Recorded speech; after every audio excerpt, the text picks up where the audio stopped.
estas baterías todavía están marcando que tienen bastante.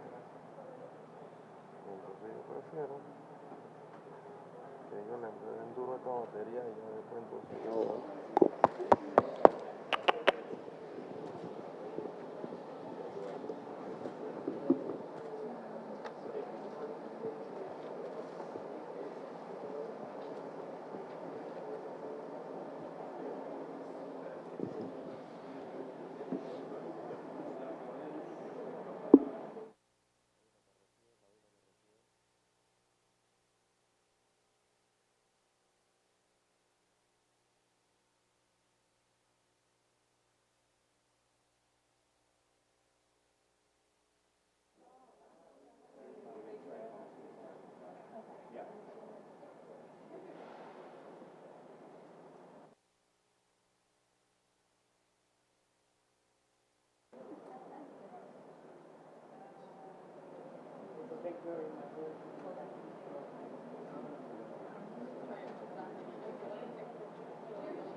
Gracias.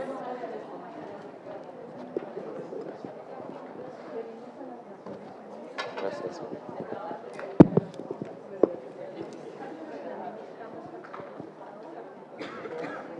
Tantas cosas en la mano. Buenos días a todos y todas. Good morning, everyone.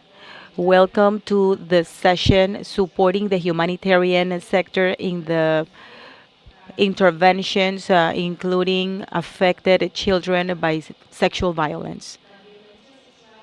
Sexual violence perpetrated against children in humanitarian contexts are usually not reported or addressed enough. It is still an invisible crisis. Researches and the voices of community professionals highlight the urgent need to reinforce the capabilities of the capacities of the services aimed to survivor children. This session, organized by the Global Alliance for Protection of Children from Sexual Violence, will highlight collaboration opportunities in areas to protect the children, while we offer accountability for the children's need. My name is Sara Habi, and I would like to introduce you to our speakers. First, we have Francesco. He's the Global Voice Initiative NECPAC International Director, leading the design and implementation of programs with members and partners of 2022. He worked many years with Save the Children and has experience in different regions, focusing on case management services for children, survivors of sexual violence, exploitation, and human trafficking. Then we have Patricia.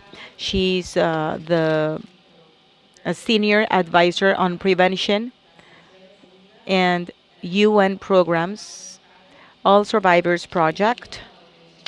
She joined the organization in 2016. Apologies for my Spanish. Thank you for your patience. In Colombia, where she works directly with men survivors of sexual violence. She interacts with the survivors, victims networks, and has carried out a number of researches about that same topic. So you can get in touch with her if you want to get a little bit more, if you want to know a little bit more. And at the end, or finally, we have Desiree. She's a psychologist, expert on families and families intervention. She's the regional coordinator in La Guajira from Renacer with 5 years experience in active search processes of children and adolescents that are victims and at risk of sexual exploitation and human trafficking. She has participated in the development of diagnosis and analysis of violence as sexual violence against children and adolescents, and in the context of the migration crisis of people coming from Venezuela into Colombia. Thank you.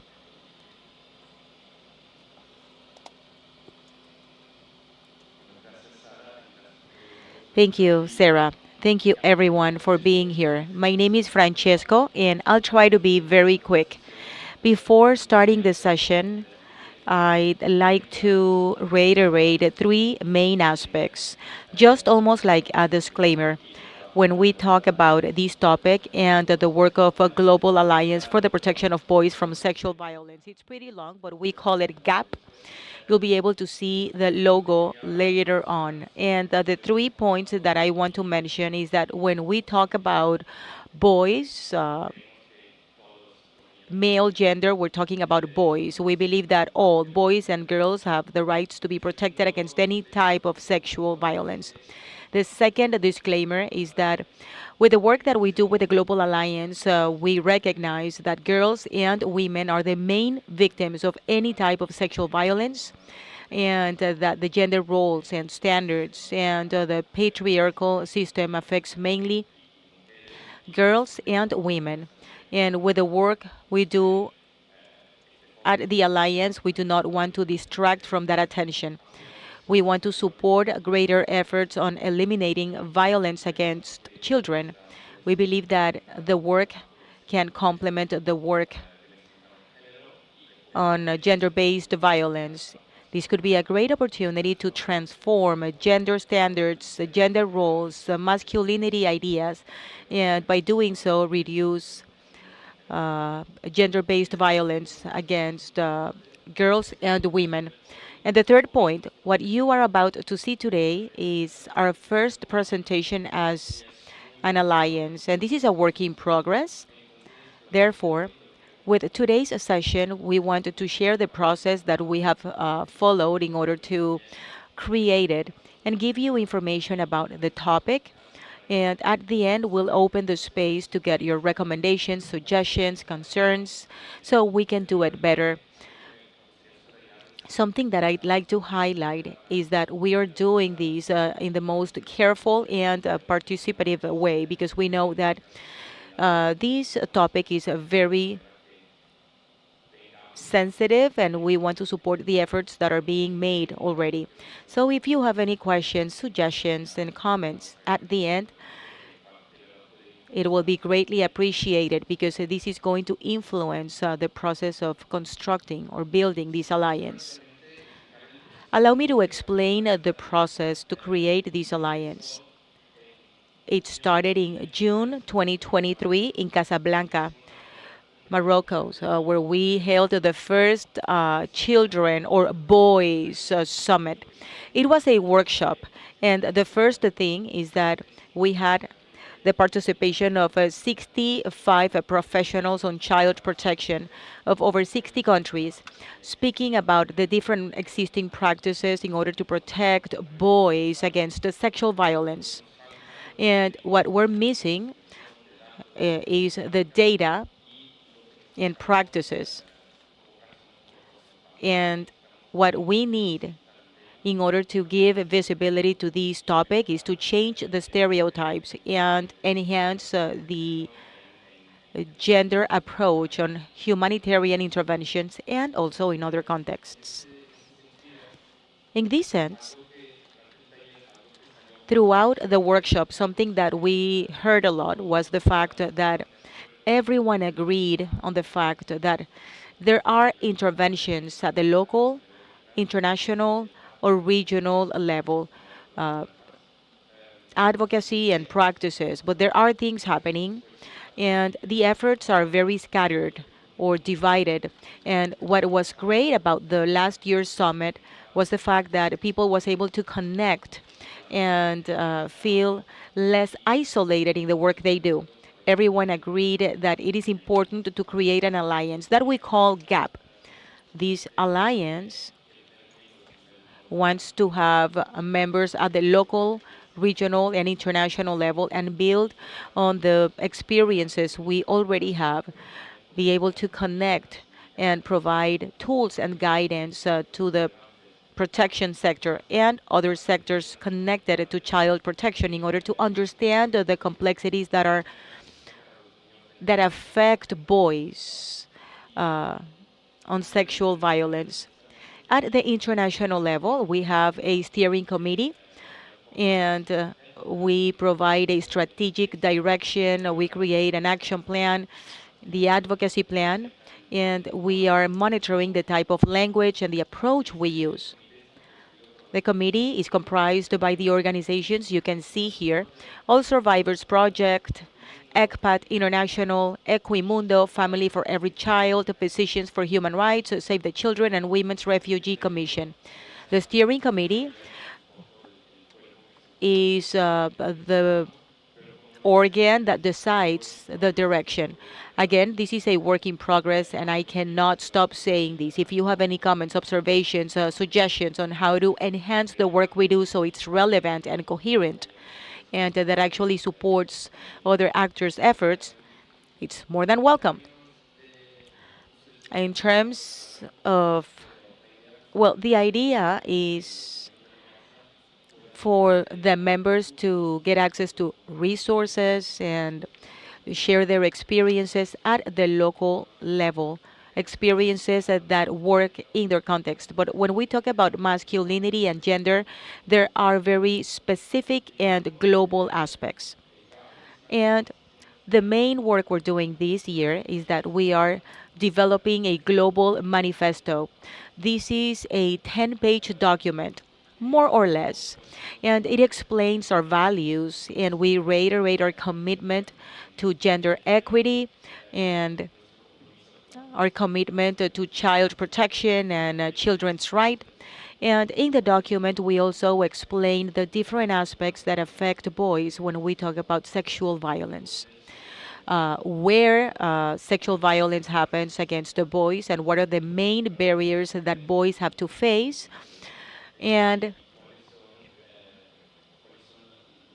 what are those gaps or the barriers in order so we can work with them. So the manifesto is taking quite a while, but we want it to be adequate and right. It will explain the content, our values, and our conversations from the gender-based violence sector and the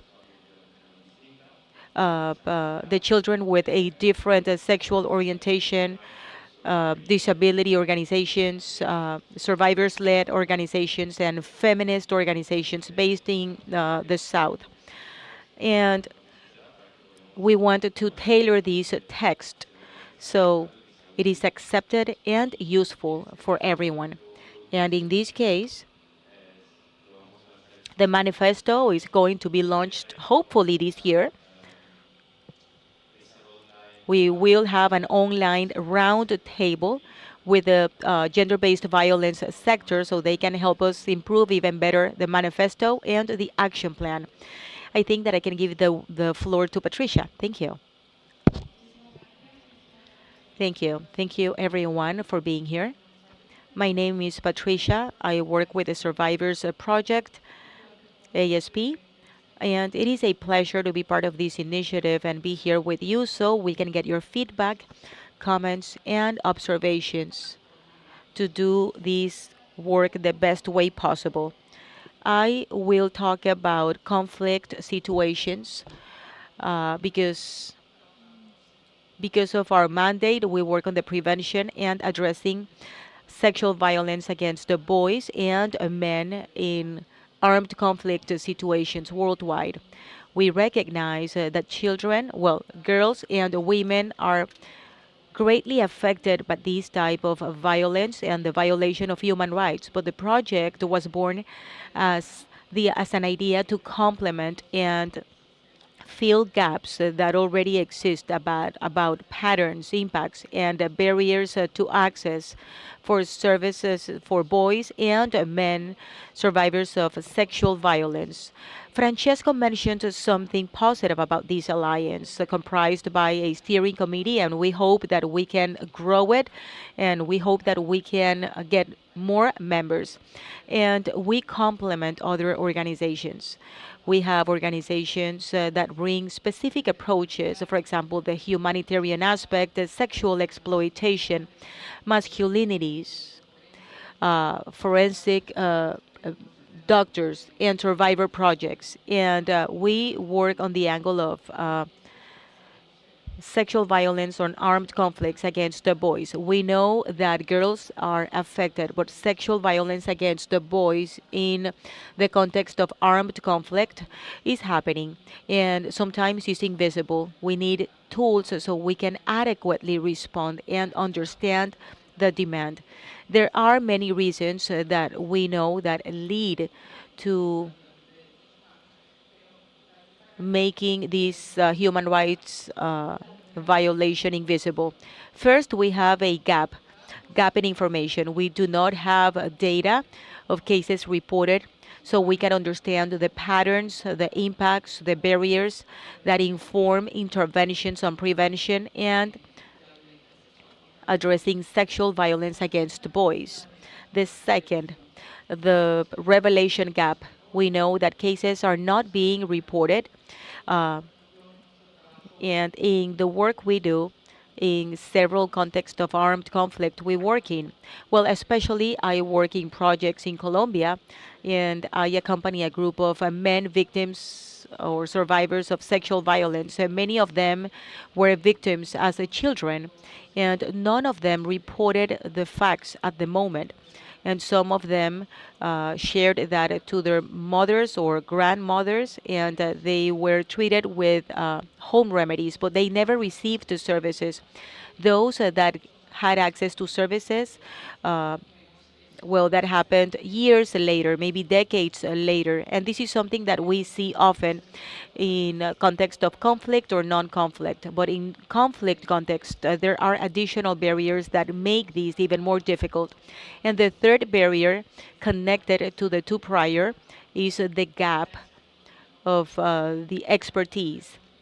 Since we don't get to see the cases, they are made invisible, so we do not know exactly how to respond in a gender sensitive way, an adequate way that works for boys that are survivors of sexual violence. We know that there are initiatives and interventions being carried out.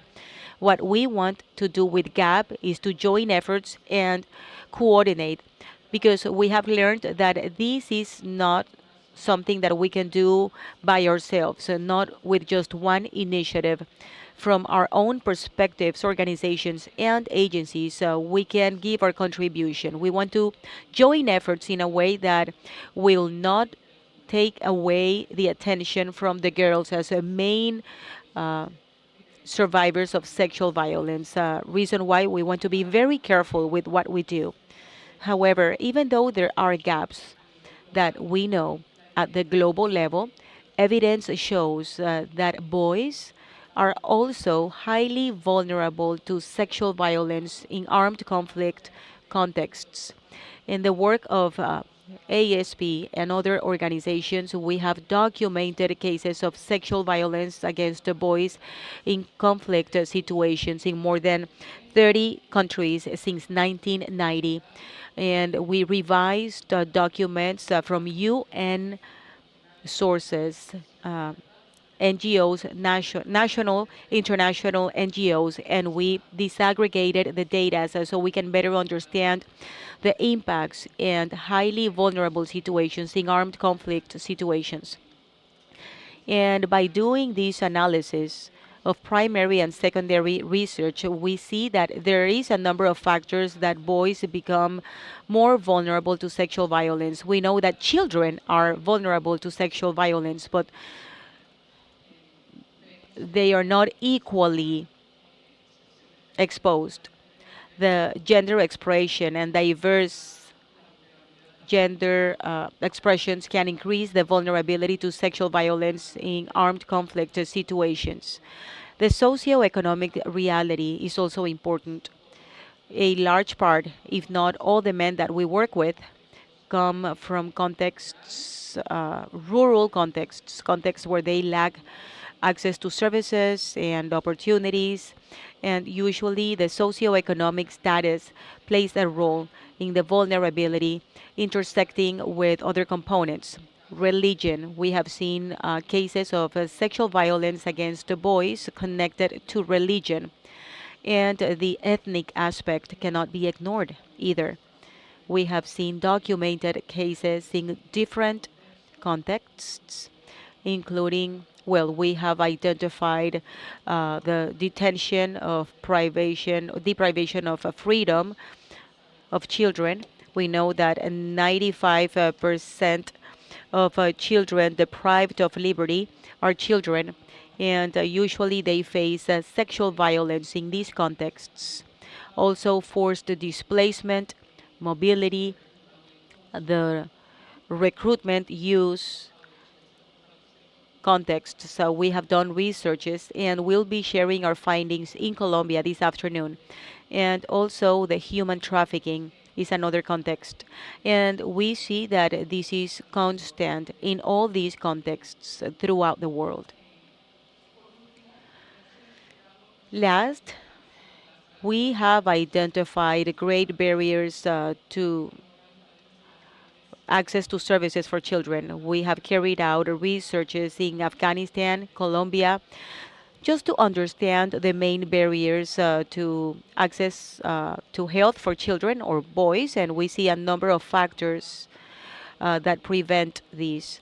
This is connected to gender standards and masculinity ideas and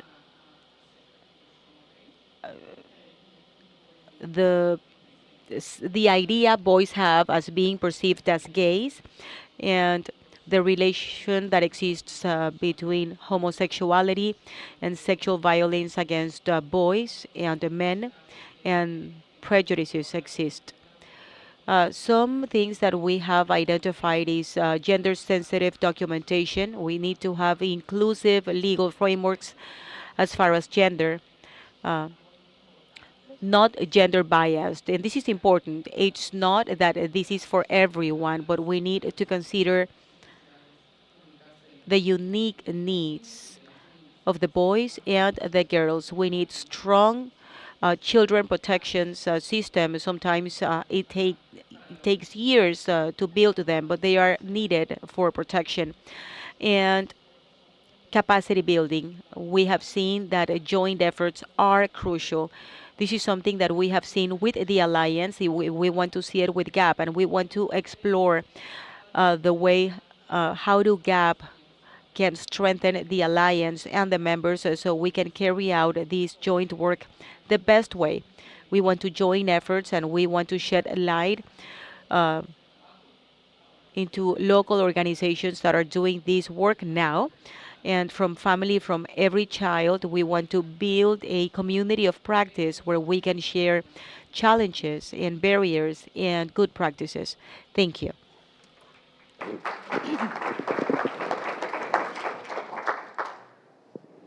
Bueno, muchísimas gracias a todos. Thank you very much, everyone, for being here for this invitation and this space. I am Dercira Moya from the organization Renacer in Colombia. Patricia and Francesco have addressed the general points in regards to the thematic point in regards to sexual exploitation, abuse, or violence towards boys and adolescents. I would also like to clarify a point in regards to ages. In this case, when I talk about boys, I am talking about the age group between 9 years of age to 12 years. When I talk about adolescents, I mean 13 years of age up until 16 years of age, which are the age groups that we have worked with in Colombia, not only for research purposes, prevention, and care services, specifically for boys. As Patricia and Francesco has stated, for nobody It's a secret that women and girls have been the main victims of sexual violence. And we have a lot of data and research that are able to support and bring evidence to all the statistics globally. But today, we would like to ensure that everyone is able to center our attention in the comprehensive way in which we address violence against boys and adolescents. First, I would like to highlight the fact that we should not lose sight that sexual violence can affect equally girls, women, and also boys and men, but also that the emotional impact that they suffer is almost the same. Keeping in mind that boys and men, it's a lot more difficult for them to be able to express and verbalize these facts based on some of the interventions that we've had in the field. It's difficult for them because they're very much afraid not only for being stigmatized or being pointed at, because when we talk about sexual violence, the sexual perpetrator reinforces their malehood, and the adolescent or the boy that's a victim is feminized for allowing abuse. So it's almost the entire responsibility upon them. The fact that they were abused and the fact that they were sexually exploited. So boys and adolescents that are victims face challenges very much linked to the construction of their identity. Patricia talked about this specifically when we talk about when they're able to be recognized as victims. They were afraid to be pointed out as homosexuals, meaning that violence is completely invisible, specifically for this group. I would also like to talk about some of the main biases that block reviewing and working on violence in Latin America and Central America. We're working on Central America. Our system is highly patriarchal. At a very early age, adolescents need to start or reaffirm their masculinity, and many times by going to prostitution houses and accessing sexual services. When adolescents move away from this, the entire community starts to point at them and to look at them differently. In the context of sexual violence for girls and women, they're pointed at, and many times the word is doubted. When I talk about boys and adolescent males, society, well, we are even more hurtful. We doubt what they're saying. They always have questions like, why did you allow that? Did you like it? Why were you quiet about this for such a long time? Uh, you were able to say something. Why didn't you hit them back? You're a man. Things cannot happen to men like this. You're strong. You had ways to defend yourself. All these phrases, I have taken this directly from an intervention in a boy in a community in Colombia. The boy said that he was sexually abused by his uncle. And in that abuse situation lasted for 5 years before he decided to talk about all this. All these questions were asked by his, you know, family, his close family. Why did I talk about this? Now it's my fault. It was very difficult to, move him away from that train of thought where he felt guilty about what happened to him. There is something else that happens when we talk about sexual exploitation, and it's that society, as we've stated previously, boys and adolescent males need to reaffirm their role as men. So they see that it's not as serious that a sexual exploiter is a woman, because then he is reaffirmed as a male and as the macho role that they need to fulfill in society. But when it happens from a man and it's a boy, since you are homosexual, you have a diverse gender identity, then prostitution is your only way out. Another example in regards to the first victim, uh, a man that I identified in 2018 in a mixed migration flow from Venezuela to Colombia. In the Colombian Guajira area, it's right at the border with Paraguachón. And they went through that area. It was hundreds of people that were Venezuelan migrants, among them boys and adolescents, which were unaccompanied.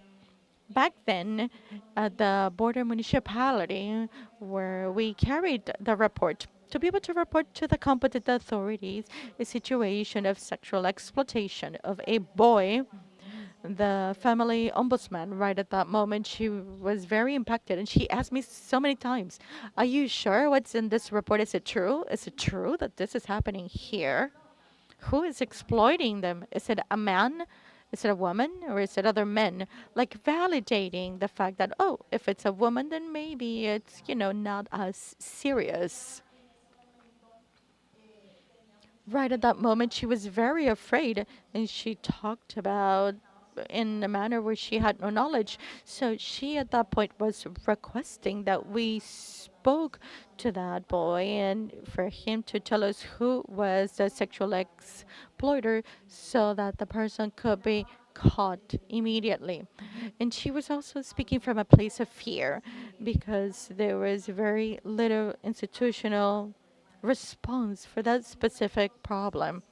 Right now, well, it continues to be the same. Things have not really changed. It's been 5 years now, and we're still in a regularization and stabilization phase with the migratory flows. But sexual violence, sexual exploitation, and abuse, it's a lot more visible right now. Something that's really positive, quote unquote, in regards to migration is that humanitarian assistance has come into the territory and we have been able to bring visibility to all these cases of violence, abuse, exploitation, and human trafficking of boys and adolescents.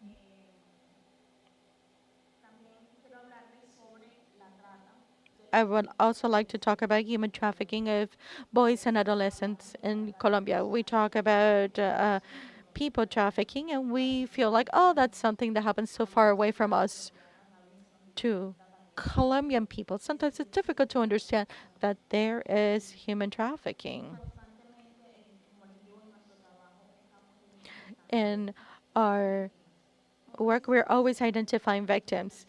There was a research done quite recently right at the borders, La Guajira, and the border with Cúcuta, and also in Cartagena and the area of Sartamanta, which are cities that have a high flow of tourism.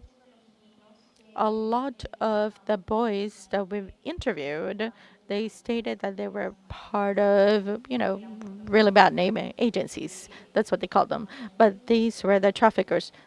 They had girls, but also boys. So when the boys were recruited, one of the main questions was, are you homosexual? Can you have a sexual activity with boys and with men and women and with trans persons? And immediately they agreed upon a price for the exchange of sex. And also, the boys stated that they created fake IDs for them, fake passports. And when they were in the city of Cucuta, they were asked to come to a park. When they went to the park, then trucks would come by to pick them up to move them to Santa Marta and to Cartagena, where they were then sexually exploited. There is a story of a boy that stated he was the worst experience in his life. he got the fake ID first. He was sexually exploited, and after that, they did not pay for what was agreed.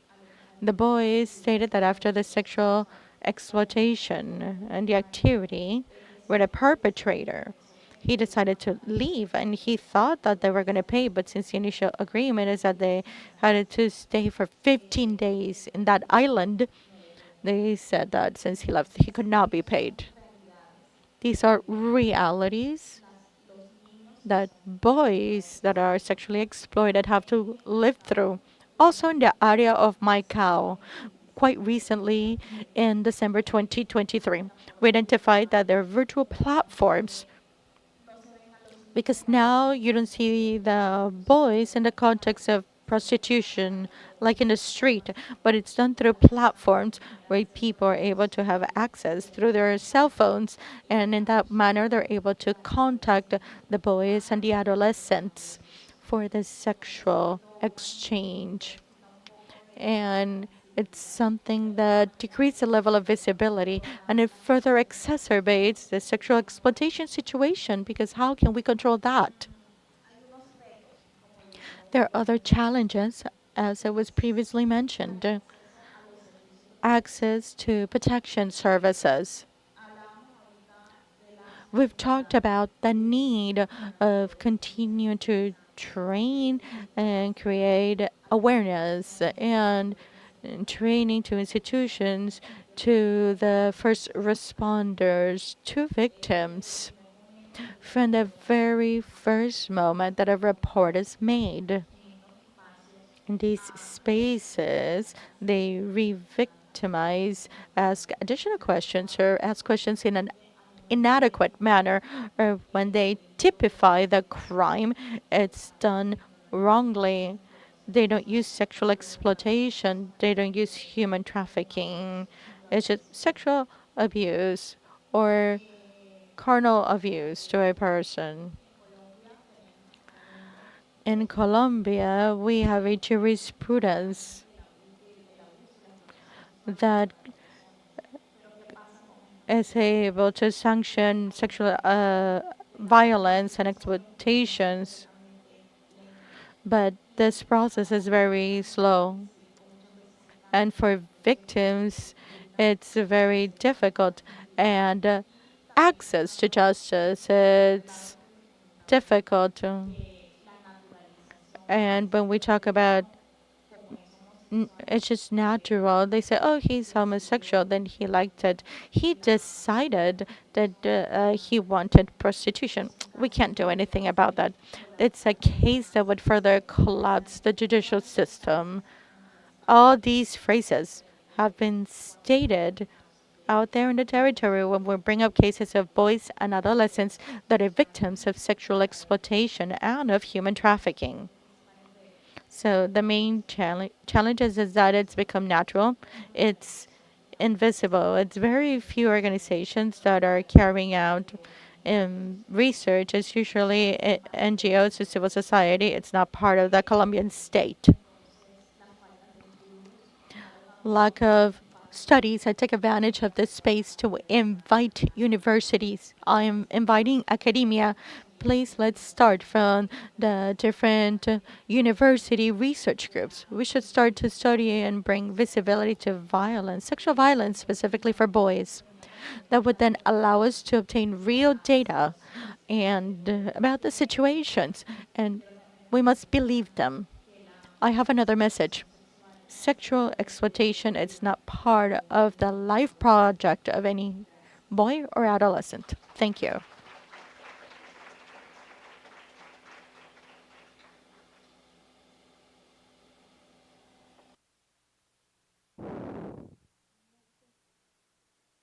Thank you very much for allowing me to be part of this exposition. I am Estela Duque.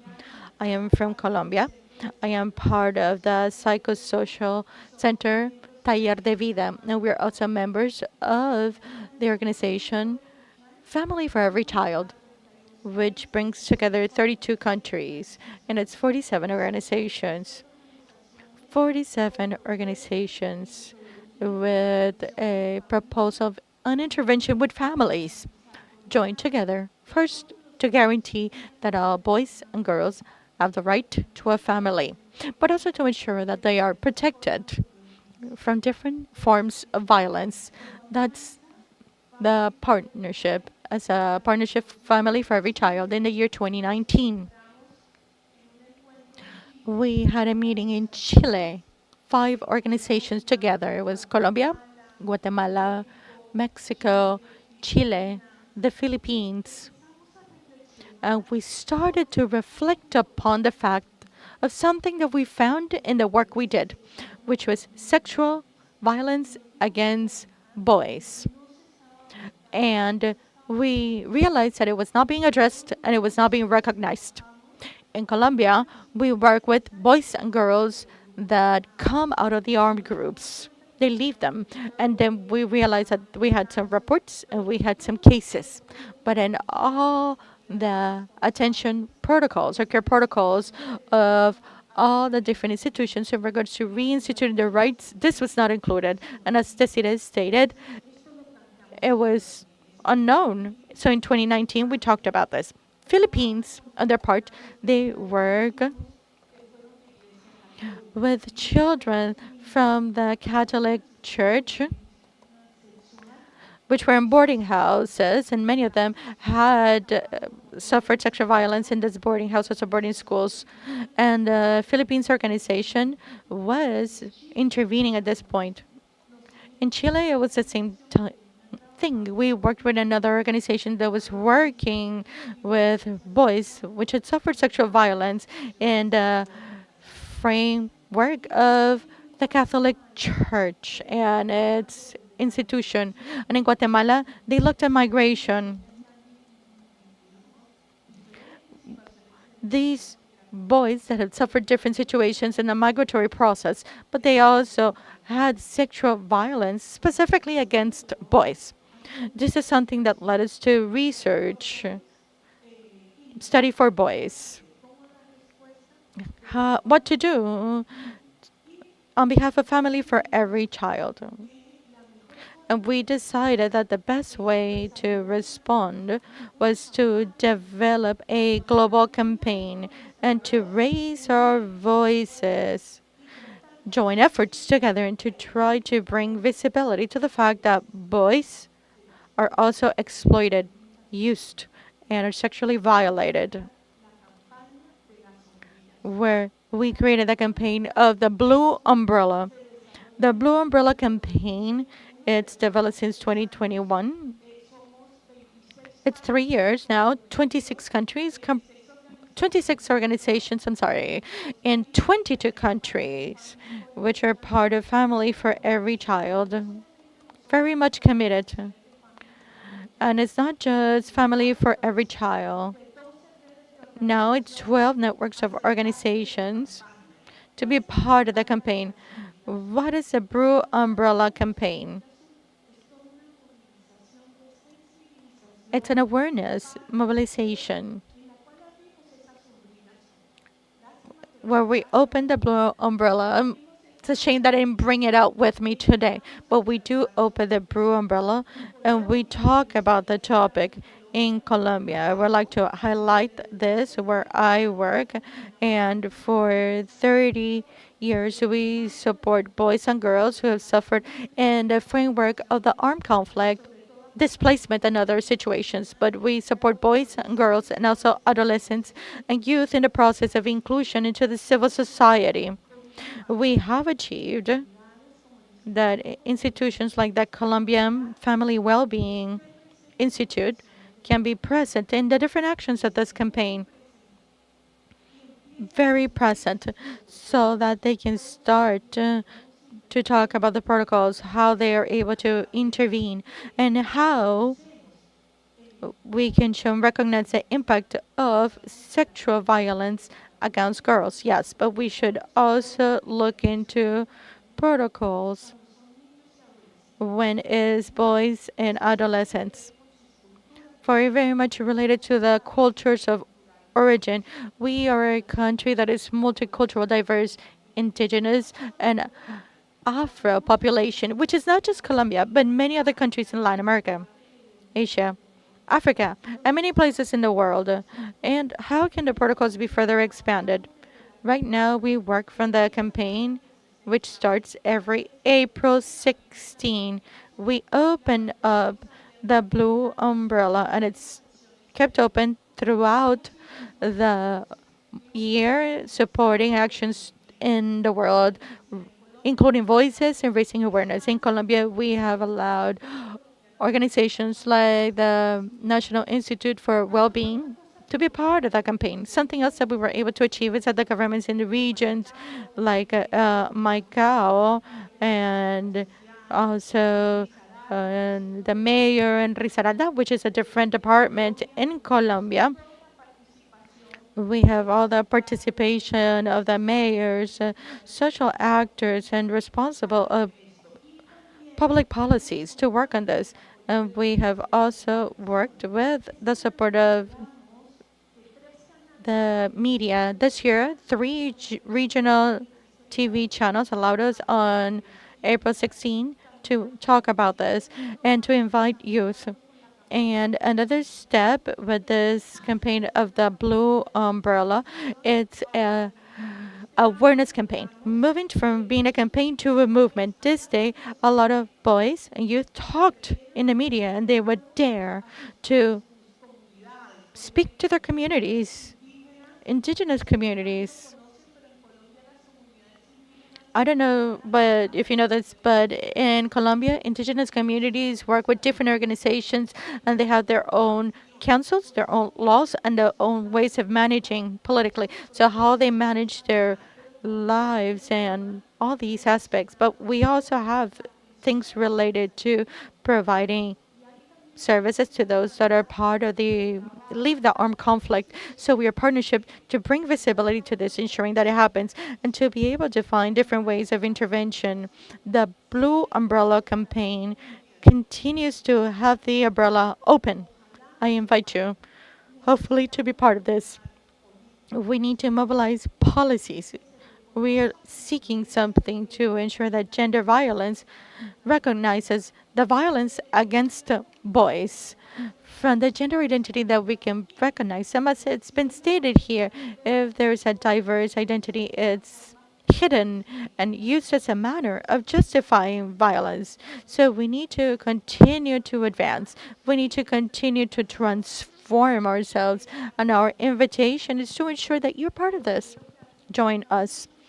We feel that there are a lot of processes that are missing, but also we need a lot more research in regards to the impact, how to transform this, how to accompany them. Also, I would like to bring up a framework here, which I felt that is missing: family. In many of the different processes that we have been able to address here, working with boys and girls, adolescents, and youth means working with families, supporting those families that also suffers and is transformed or is unable to accompany them and generates different types of processes. Also working with the community and ensuring that we're able to achieve processes that lead to an impact. I'm also concerned about something. I don't know if it happens in other countries. It happens in my country. They talk about routes. They have that route and this route. But routes sometimes are not operative, like the roadmaps. They're just documents. So this is why we need actions that create some sort of incidence impact joining together, like what we do with the Blue Umbrella campaign. Childhood is the house that you would inhabit your whole life. How can we not protect childhood? How can we not raise our voices strong enough to ensure that when we bring visibility to bring about changes and with different situations that join us? Thank you very much. I would like to give the floor to Miguel. He would like to, add to this. Bueno, buen día a todas y a todos. Good morning, everyone. We are also part of the Family for Every Child Alliance, and we've been working in the campaign for 3 years. The first year allowed us to create reflection, awareness raising processes, and we have worked in processes on new masculinities.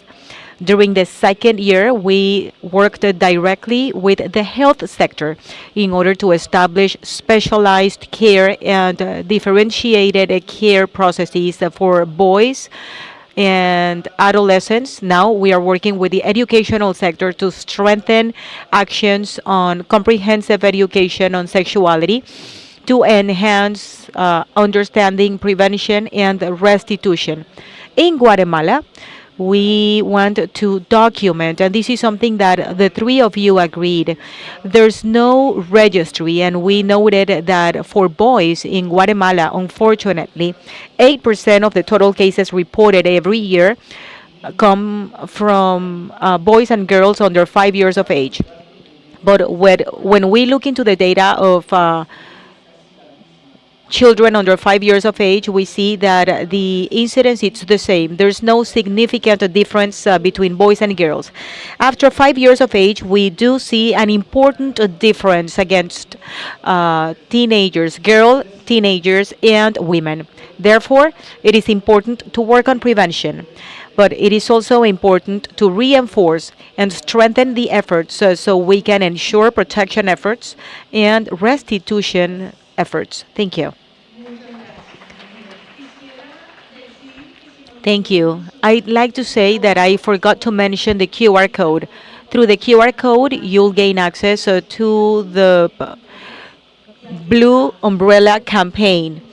And if you want to delve into it and get to know a little bit more, you can do so. When we started the campaign, this included an investigation with children connected to soccer and a lot of situations that happen around soccer that we do not work on, but we do recognize. Thank you. Hola. Bueno, muchísimas gracias a los colegas que nos... I'd like to thank our colleagues that have shared everything they noticed. It is important to mention that GAP was born at the local level from professionals that are identifying even more cases and need the necessary tools in order to address and prevent human rights violations the best way possible. So we want to invest on localization within the alliance. As far as the next steps, just like Francisco mentioned, we are creating a global manifesto about GAP, giving details on the principles, the values, our goals, and how we position ourselves. We are doing so hand in hand with youth organizations, LGBTQI+, women and survivors, so we can do it an adequate way, a sensitive way, considering the input and the expertise from different sectors. We are in the revision process now, and we should be able to finish everything at the end of the year so we can start launching pilot messages in social media and see how everything is perceived.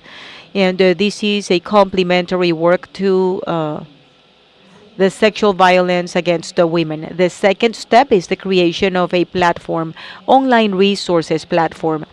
We want to join efforts. And yes, there is very little research, but it exists. And what we want to do is to find the resources in just one place so professionals can have researches, they can find the different recommendations. And this is something we're doing. We want to do it with Together for Girls and Safe Future Hubs. So it can be presented in the same space and it could become part of the sexual violence against boys and girls approach.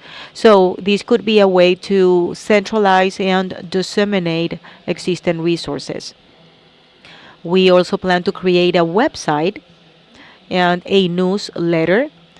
And Francesco will be talking a little bit more about that later.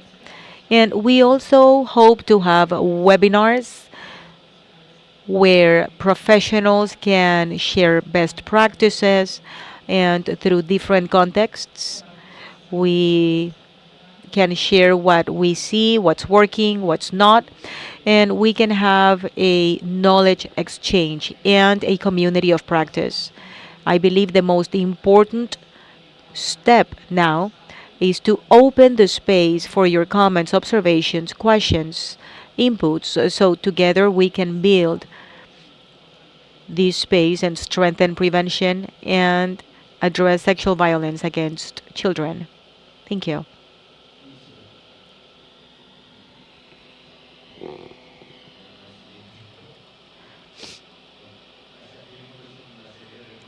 Here we have a number of existing resources, Survivors Project.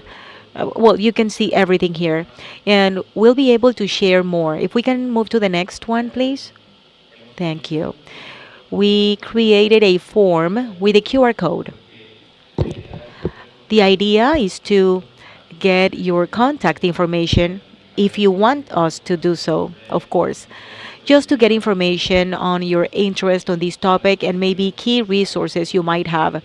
The idea of this alliance is not remove initiatives or the individuality that you carry out with your members. We just want to support and expand. We heard from our colleagues from Family for Every Child. How can we strengthen the Blue Umbrella campaign? So we would like to hear from you about your resources, initiatives you already have, and maybe you can share the links. And with that, we can create a newsletter through which we'll be able to share the resources, or you can contact us. We can organize a webinar. You can do researches. We can share tools, trainings, campaigns. This is the idea. We'll display it for a while, but the main interest today is to get your questions, comments, contributions, because again, this is a work in progress and we need your voices. Thank you.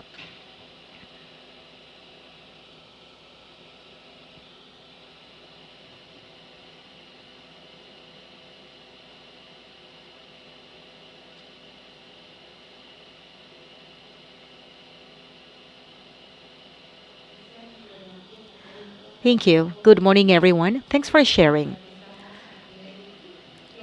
It's great that at the global level we try to address this problematic affecting boys and girls in each one of our countries. For the case of Honduras, we are no exception. Every 4 hours, we get sexual abuse reports against children. And one of the most critical situations is the impunity, favoring the aggressor. We have studies that show that 90% of the cases go impune. And the civil society are joining efforts, and through a public policy, we have been able to shed light to the sexual violence problem. We are working on a plan this year, and working with different actors on the child protection system.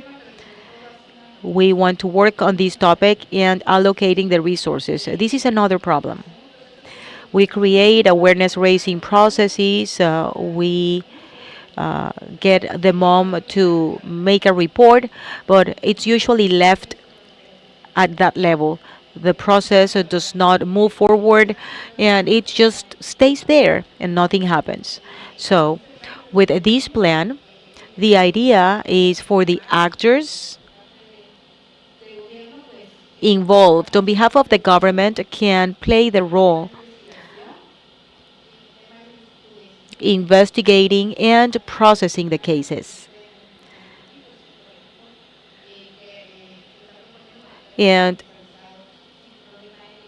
if the problem is that there is a lack of logistics to process the case because there is no gas or there's no vehicle, then the security secretariat is going to have 20 patrols available to take care of the situation. We need to continue work on the advocacy at the government level, because in Honduras, impunity is critical. It's critical.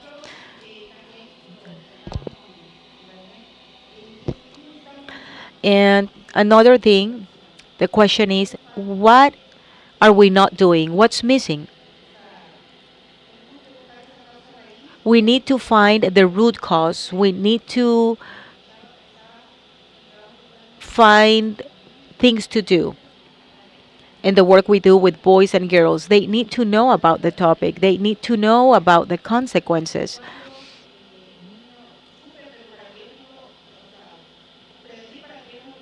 We need to work on prevention so it doesn't happen to them. And in a future, if they face that situation, they have the knowledge about the damage that they can go through if there is sexual violence. I think that there is a lot of work to be done. I don't know if you have any experience, but we want to know what to do to prevent, because here we see the cases that have already happened, of course, but the damage at all levels of dimensions in a human being is critical, is difficult. I think that we need to find ways to prevent so children do not go through this situation.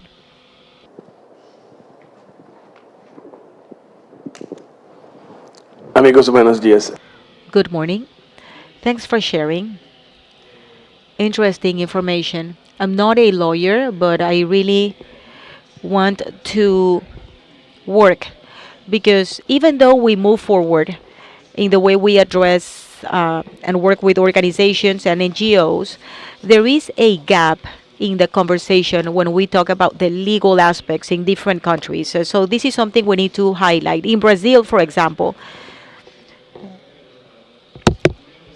there are technical aspects.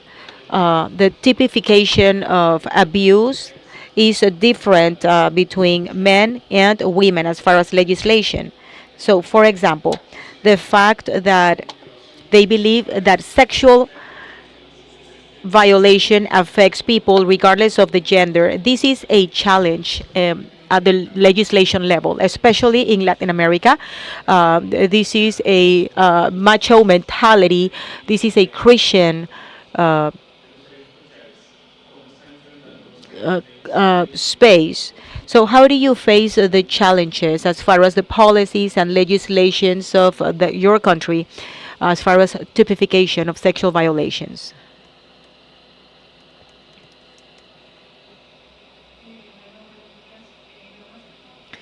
Good morning. I would like to share about the situation of adolescents victims of sexual abuse. In Guatemala, for example, I had the chance to work with adolescents with the problems with law for many, many years. And when I listened to them, most of the cases were very similar. It was connected to families and parents. And this is something where I believe that the campaigning strategy is very good. However, we need to work with parents. This is important. I was telling Francesco that when we work with adolescents with conflict with law, we are talking about 14, 15, 16 years of age, and most of them are exposed to child pornography. So there's no sexual education, and most of adolescents had been raped by an uncle, by a brother, by a cousin. So these are very difficult cases, because what the government is investing in the reinsertion is a lot of money. We're talking about a multidisciplinary team, a psychologist, a social worker, a lawyer, and together we tried to reintegrate the child. This is a very difficult. I'm talking as the victimizer. So, what happens to the victim? These cases are not worked in parallel. The victim is a different team. They never get to know each other. I had a chance to speak to the victim once, and it is difficult because when you look at the victimizer, you ask yourself, how can this person could have done this? So it is important to work on prevention. Child pornography, please, this is important. Networks, internet, parents have a very little monitoring over the children, and we need more campaigns about digital violence, digital aggression.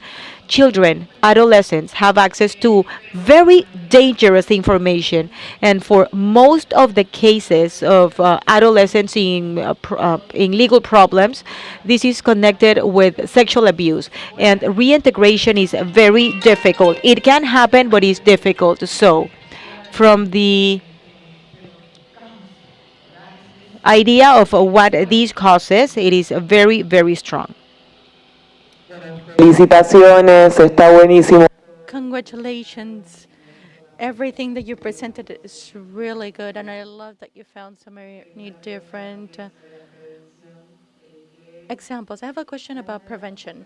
How is it that the partners, because you were speaking with different organizations, right? How is it that you are going to work with involving different institutions like the state in regards to sexual exploitation, whether it's like the police, like the state, or whether have non-state issues like a soccer club or like the Catholic Church. And then when we talk about prevention, I very much agree. I don't know if the phrase church and state should be separate.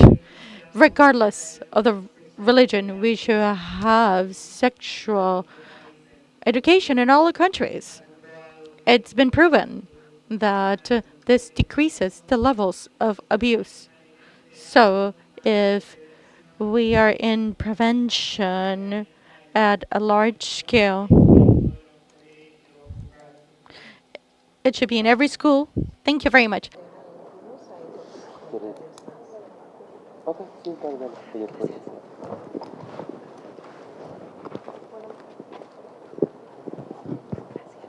Hola. Muchísimas gracias por las preguntas y los comentarios justos. Very much. One of the comments here, it's one of the most valuable aspects of having this space. In regards to the feedback and some of the participants, trying to answering some of the questions in regards to the legal framework, which seems to be very relevant. Specifically when we talk about the sexual violence against boys and men. I think that there are different aspects. One is criminalizing homosexuality, which is now present in more than 70 countries around the world. It's a barrier that a lot of direct research has shown that it's a barrier for boys and men report sexual violence in many cases because they could suffer criminal actions and they could be perceived as homosexuals for reporting sexual violence against themselves. So it's work that must be done for advocating for decriminalizing homosexuality.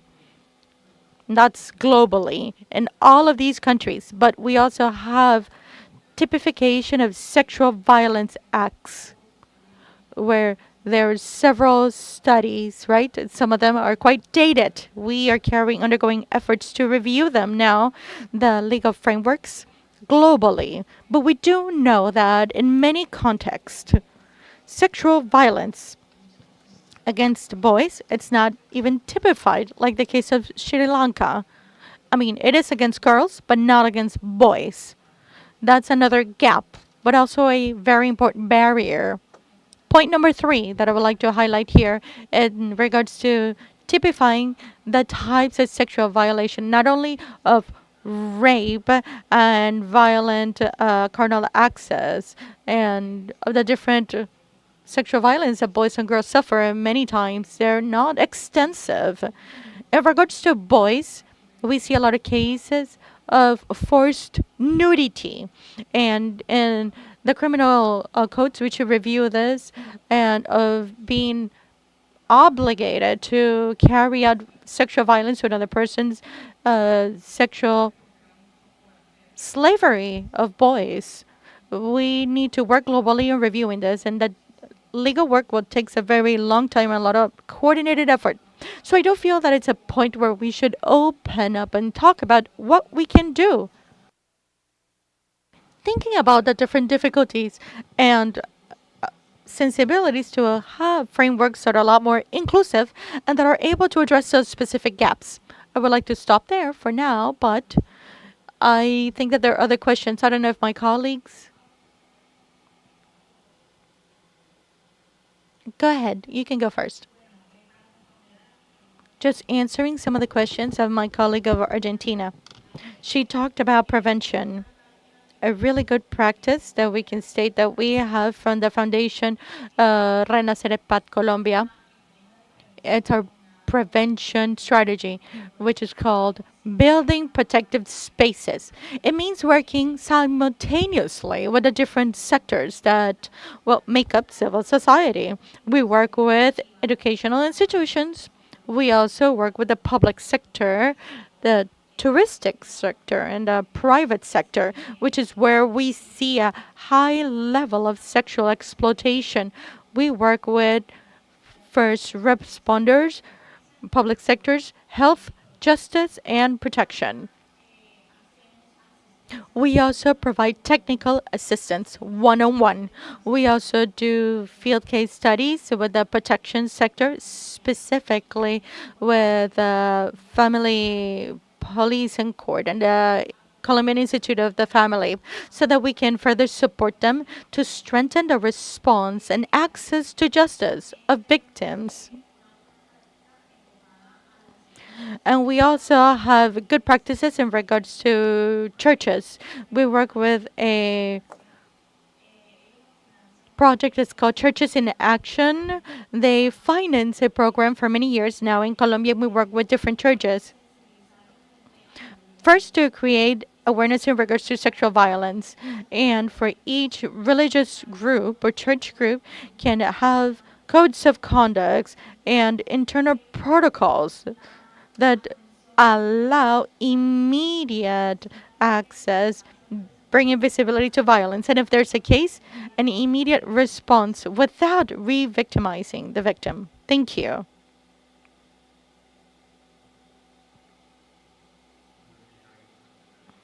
Can I talk about prevention, please? Our research has confirmed that when boys have access to sexual education, violence decreases, specifically when we talk about male gendered boys, when we talk about a lot of stereotypes in regards to sexuality, specifically of adolescents.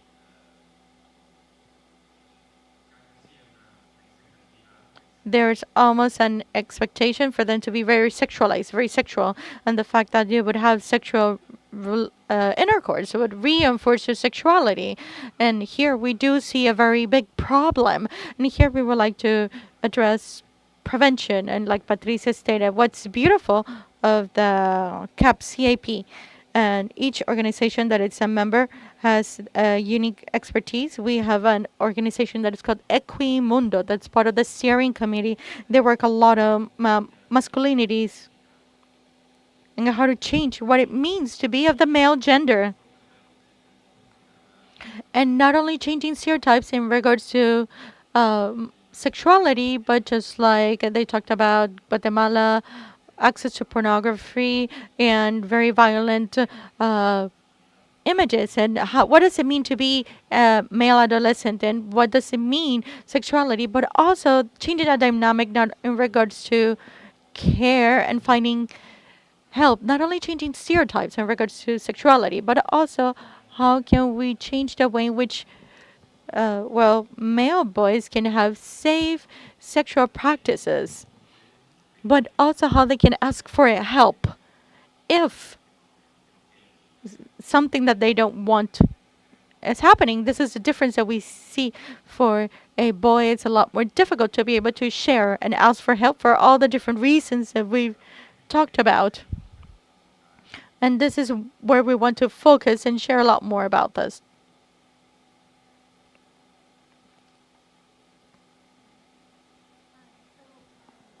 I work on, on CAFAG. I mean, I know that you did some work with the All Survivor Project with children recruited by armed forces, armed groups. And I was wondering, how do you approach the situation of boys being forced to rape, forced to abuse other children. And I know this can be a bit controversial, and so I was wondering, how do you approach it? Do you consider it as child abuse in the same way of victims of rape, for example, and how, like, all the condition, the circumstances that lead those boys then to perpetrate sexual violence?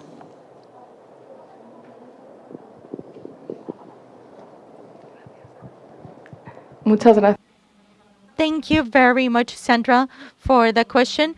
Yes, I will answer in Spanish just so that we all don't have to change headsets, if you allow me. I think it's a very relevant question. We've actually seen this in both of the research that have done, one in Central African Republic, the other one was done in Colombia.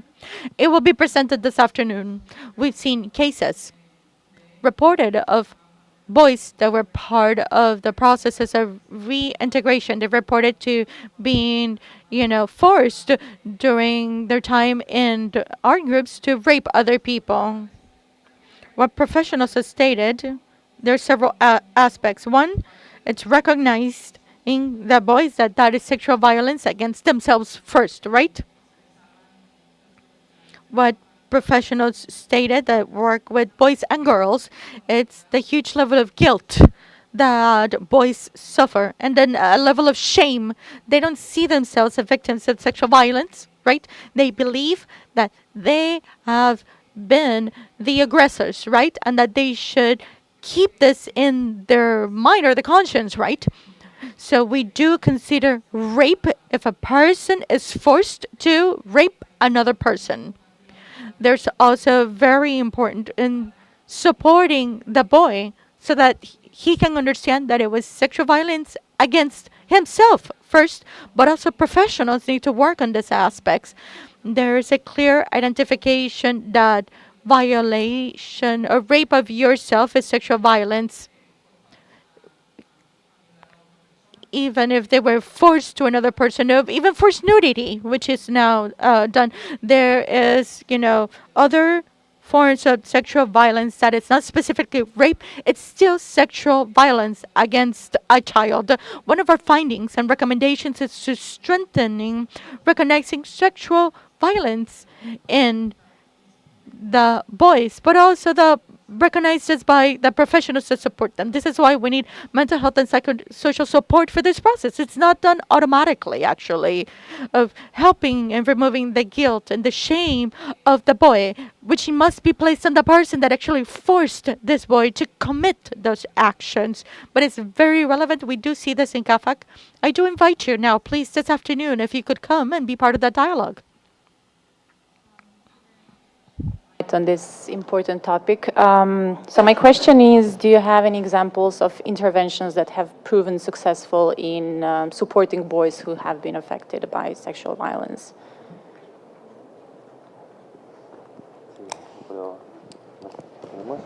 Tengo un micrófono aquí, lo siento. I would also answer in Spanish, please, so that everyone can understand me. Yes. From ACPAT, we have several case studies available on our webpage in 8 countries, including with the organization Renacer in Colombia. We have worked with the local civil society with 8 countries to document how they have had to adapt their own programs to create a level of awareness to masculinities and boys of the masculine gender. Colombia, Bolivia, Namibia, Morocco, UK, South Korea, and Thailand. And Cambodia, I'm sorry. And we will be doing more because there's so much more to learn. But the countries that are case studies are very relevant, right? To understand how they've had to adapt their programming, and it's not only resources, but also the attitude in regards to their staff, right? Everything in regards to challenging our own, biases and stereotypes when we provide some sort of services to boys. And first, if you guys are available, I'd love to share all of this with you. But you can also, fill out the form if there are any studies, practices, and any other studies. And if we could share them together, that would be phenomenal. Thank you. Oh, it's not working. I can't hear you though. Pero hay una hoja, entonces lo hemos pensado. Well, on the black table, you will find a form where you can write down your name, your contact, and we'll sure to contact you. Thank you very much.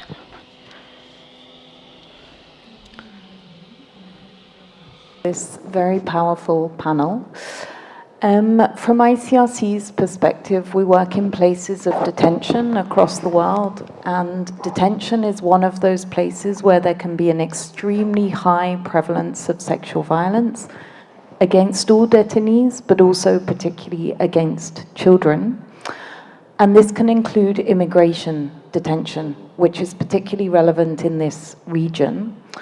So for those of you that are working with children in the region who might be on the move, there are significantly more boys detained than girls. Detention populations tend to be particularly male. And if you are working with children who tell you that they have been detained, it might be worth thinking about how to anticipate, even if there's no disclosure of sexual violence, how to anticipate building that into your response to individual children. Because it's really something that is so prevalent that you can anticipate even without being told.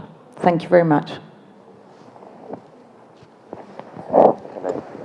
¿Puedo contestar a eso rápidamente? Sí. May I reply to that? Yes, totally.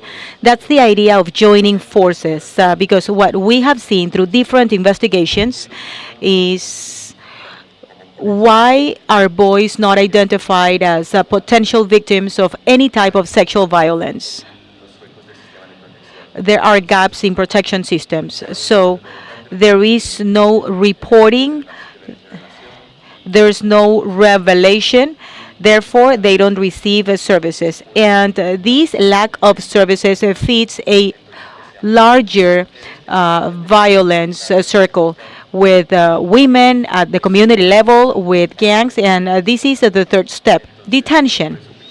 Therefore, we believe that the fact that we work and be more reactive when we provide services to children, allow to bring down the levels of violence against girls, to women, and community violence in general. But there are a lot of expected behaviors on behalf of boys. For example, being aggressive or violent, or reinforcing their masculinities through behaviors and making them to get involved in violent activities, which leads to detention. But with detention, it's interesting to know that we have stereotypes, especially for boys in movement, especially adolescents. If an adolescent is maybe 16, 17 years of age, it might look older or stronger or more man, and automatically we believe that they might be criminals or can be violent. And this stereotyping or this prejudice that we have then is translated into the moment we create policies, laws, and programs as well. Thank you very much, everyone, for being in this space.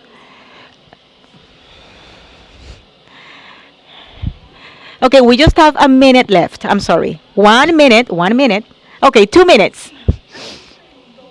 Someone asked why the campaign. We are not trying to just work with the campaign. The campaign opened the doors so we can do lobbying, so we can advocate, so we can raise awareness. In Colombia, at the parliament level, we are doing advocacy. We can work with the Catholic Church. And I'd like to say that for those churches, well, I do not want to be disrespectful. I don't know if they identify as churches. It is very difficult to speak and communicate to them. So it is difficult to have spaces with Pentecostal churches that have different perspectives. I believe it'll be different to create some change. That's the idea of the campaign. We want to mobilize, we want to advocate, we want to gain terrain in the legal aspect. So there are processes and protocols and policies in place. And at the same time, Family for Every Child just started a project in 13 countries. The name is Fuera de las Sombras, or Out of the Shadows. And we want to work on how to intervene, how to accompany so the survivor youth can be the protagonists so they can help us think and advance. The second element on sexual violence on armed conflict is that we need to study much more. I am a psychologist and I worked with more than 525 children in this process. And most of them say that, well, they say, I was a 13 years old boy. I had no idea about sex. I was forced to have sex with another person. And that's a form of violence. That's difficult. And it was the most common practice by the guerrilla in Colombia with many of these boys. So this is something that we must work on. We had to work on this in different processes in order to understand the situation, in order for them to speak about what they felt, because this created situations that affected them not only at the psychosocial level, because this is just a small part, but there are neurological, neuropsychological affectations that are deep. I believe that we need much more research when sexual relations rise in these spaces of domain at an early age. We must continue working and delving a little bit more. We must continue processes. And on prevention, I believe that an important aspect is working with education. We work with the education sector, and we should have ways to care and accompany children. In Colombia last year, the largest number of sexual violence against children was in educational spaces, and this was reported by the different reports. So this is a context in which we have to intervene. We must invest in this context. I'd like to make a call for investment, and the actions that we are doing, joint actions, can actually bring responses. Thank you. Thank you very much. This was just the first launch of the Alliance. So thank you for being part of this initiative, and I would like to remind you to go to the back and write your names, your contacts, so you can be part of the Alliance and this initiative. Thank you. Thank you very much.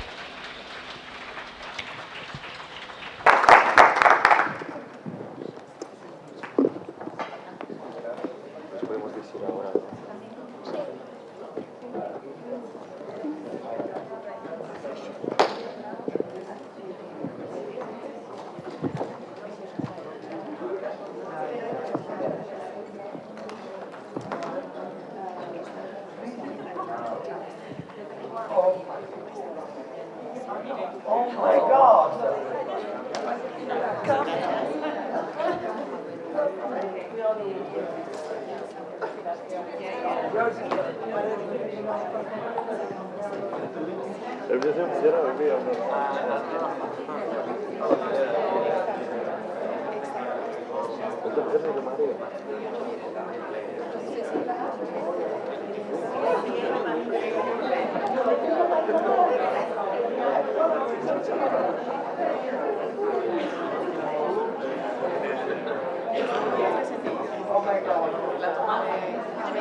Sí, la otra, se tiene la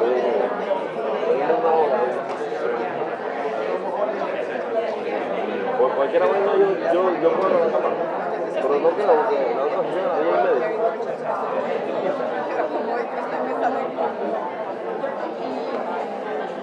Y claro, seguro que quiere enviarse a y estamos pensando en todo.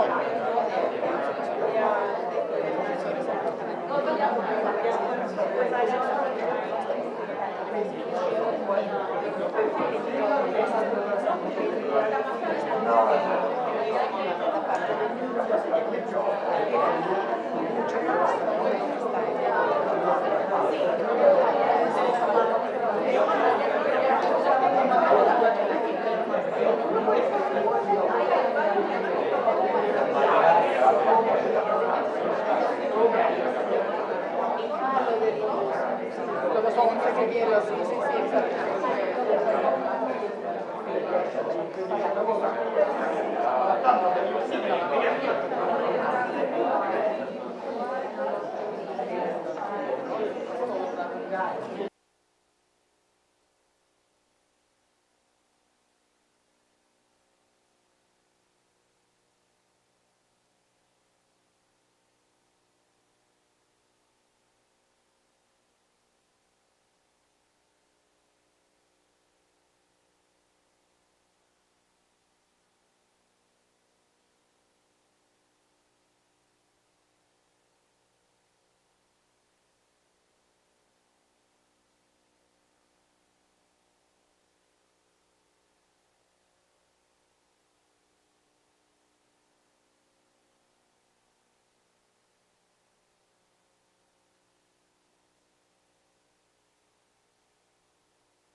Hola. Excellent. Hello. And no, we've already walked through it. Yeah. We've walked through it, don't we? Okay. Oh, it's just me.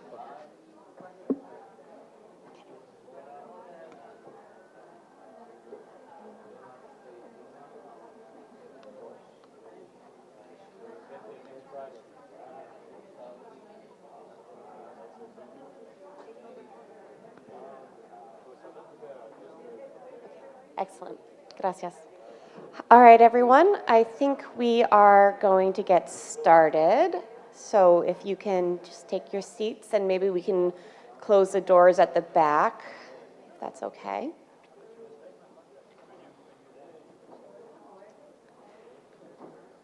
Gracias. Thank you.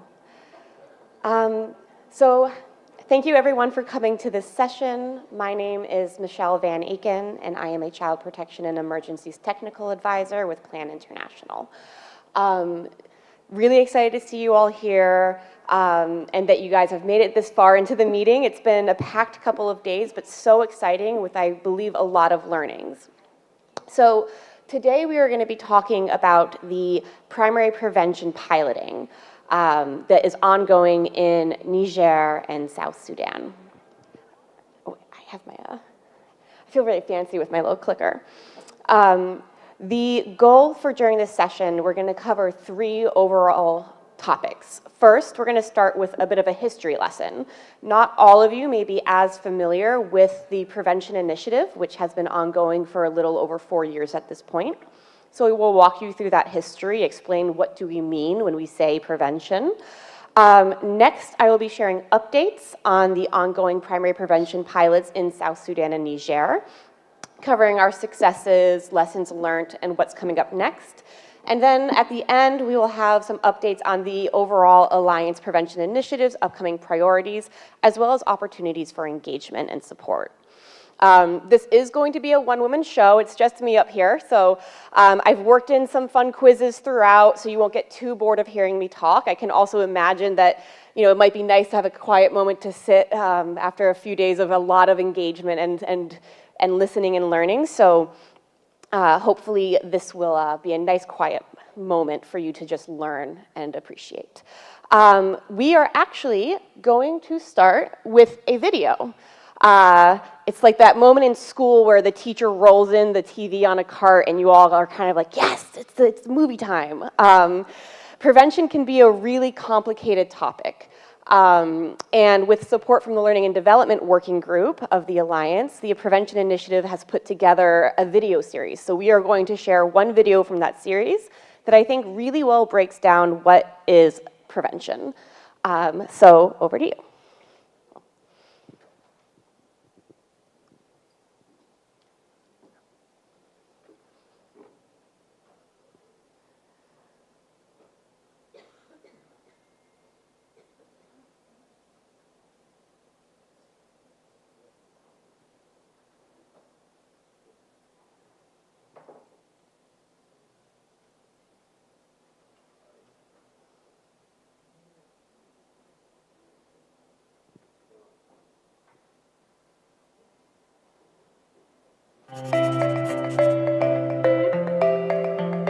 During humanitarian crises, such as armed conflict, natural disasters, and other crises, children are often the first victims and pay the highest price. The Primary Prevention Framework outlines 3 levels of prevention that can be implemented to prevent harm to children before it occurs. And in this video, we will briefly look at what these are. Primary prevention addresses the root causes among the population to reduce the likelihood of harmful outcomes. The target group is all children in a community or population rather than individuals. In primary prevention, sometimes a subgroup of children can be targeted as well. An example of this would be NGOs running family strengthening sessions for all families in a refugee camp. These sessions support positive interactions among family members and help to raise awareness around child maltreatment and healthy child development. Secondary prevention addresses a specific threat and/or vulnerabilities of children identified as being at high risk of harm. Rather than targeting all children in a population or subpopulation, secondary prevention identifies children and families at high risk of harmful outcomes and addresses the root cause of harm for those specific children. An example of this would be local organisations identifying an adolescent girl with a form of disability in a single-headed household as potentially at risk of sexual violence or exploitation, and referring her to life skills sessions for adolescents at risk of harm. Tertiary prevention targets individual children who have experienced harm and aims to reduce the longer-term impact of harm and reduce the chances of recurring harm. An example of tertiary prevention would be local organisations in a refugee camp identifying and then assisting a displaced child who is separated from family and is being cared for by an elderly woman. This assistance could include the child receiving case management support, including psychosocial support and referral to other necessary services, the adult receiving livelihood support, and the care arrangement being formalised as appropriate to the situation of the separated child and the adult. To find out more about prevention within child protection in Humanitarian Action, please visit the Alliance for Child Protection in Humanitarian Action website.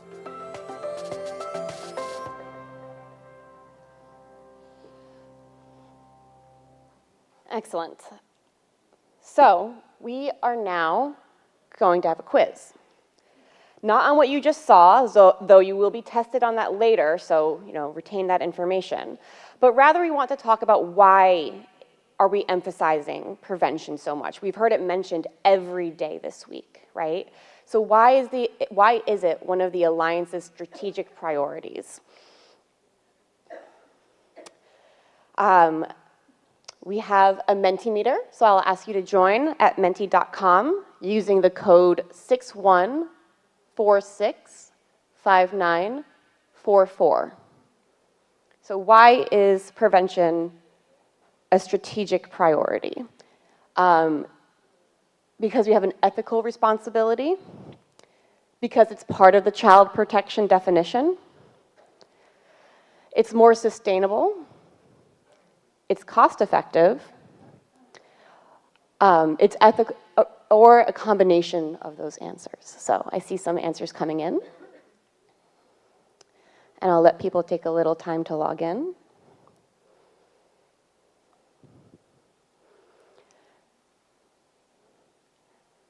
All right, I think we see, and I'm going to ask you guys not to skip ahead too much in the quiz, because we will be going through this together. Though I'm sure some of you might be eager to do it. All right, so I see that we have a couple of, we have a clear winner here, that it's an ethical responsibility. So answers A, C, and D, that it's an ethical responsibility, it's more sustainable, and it's cost effective.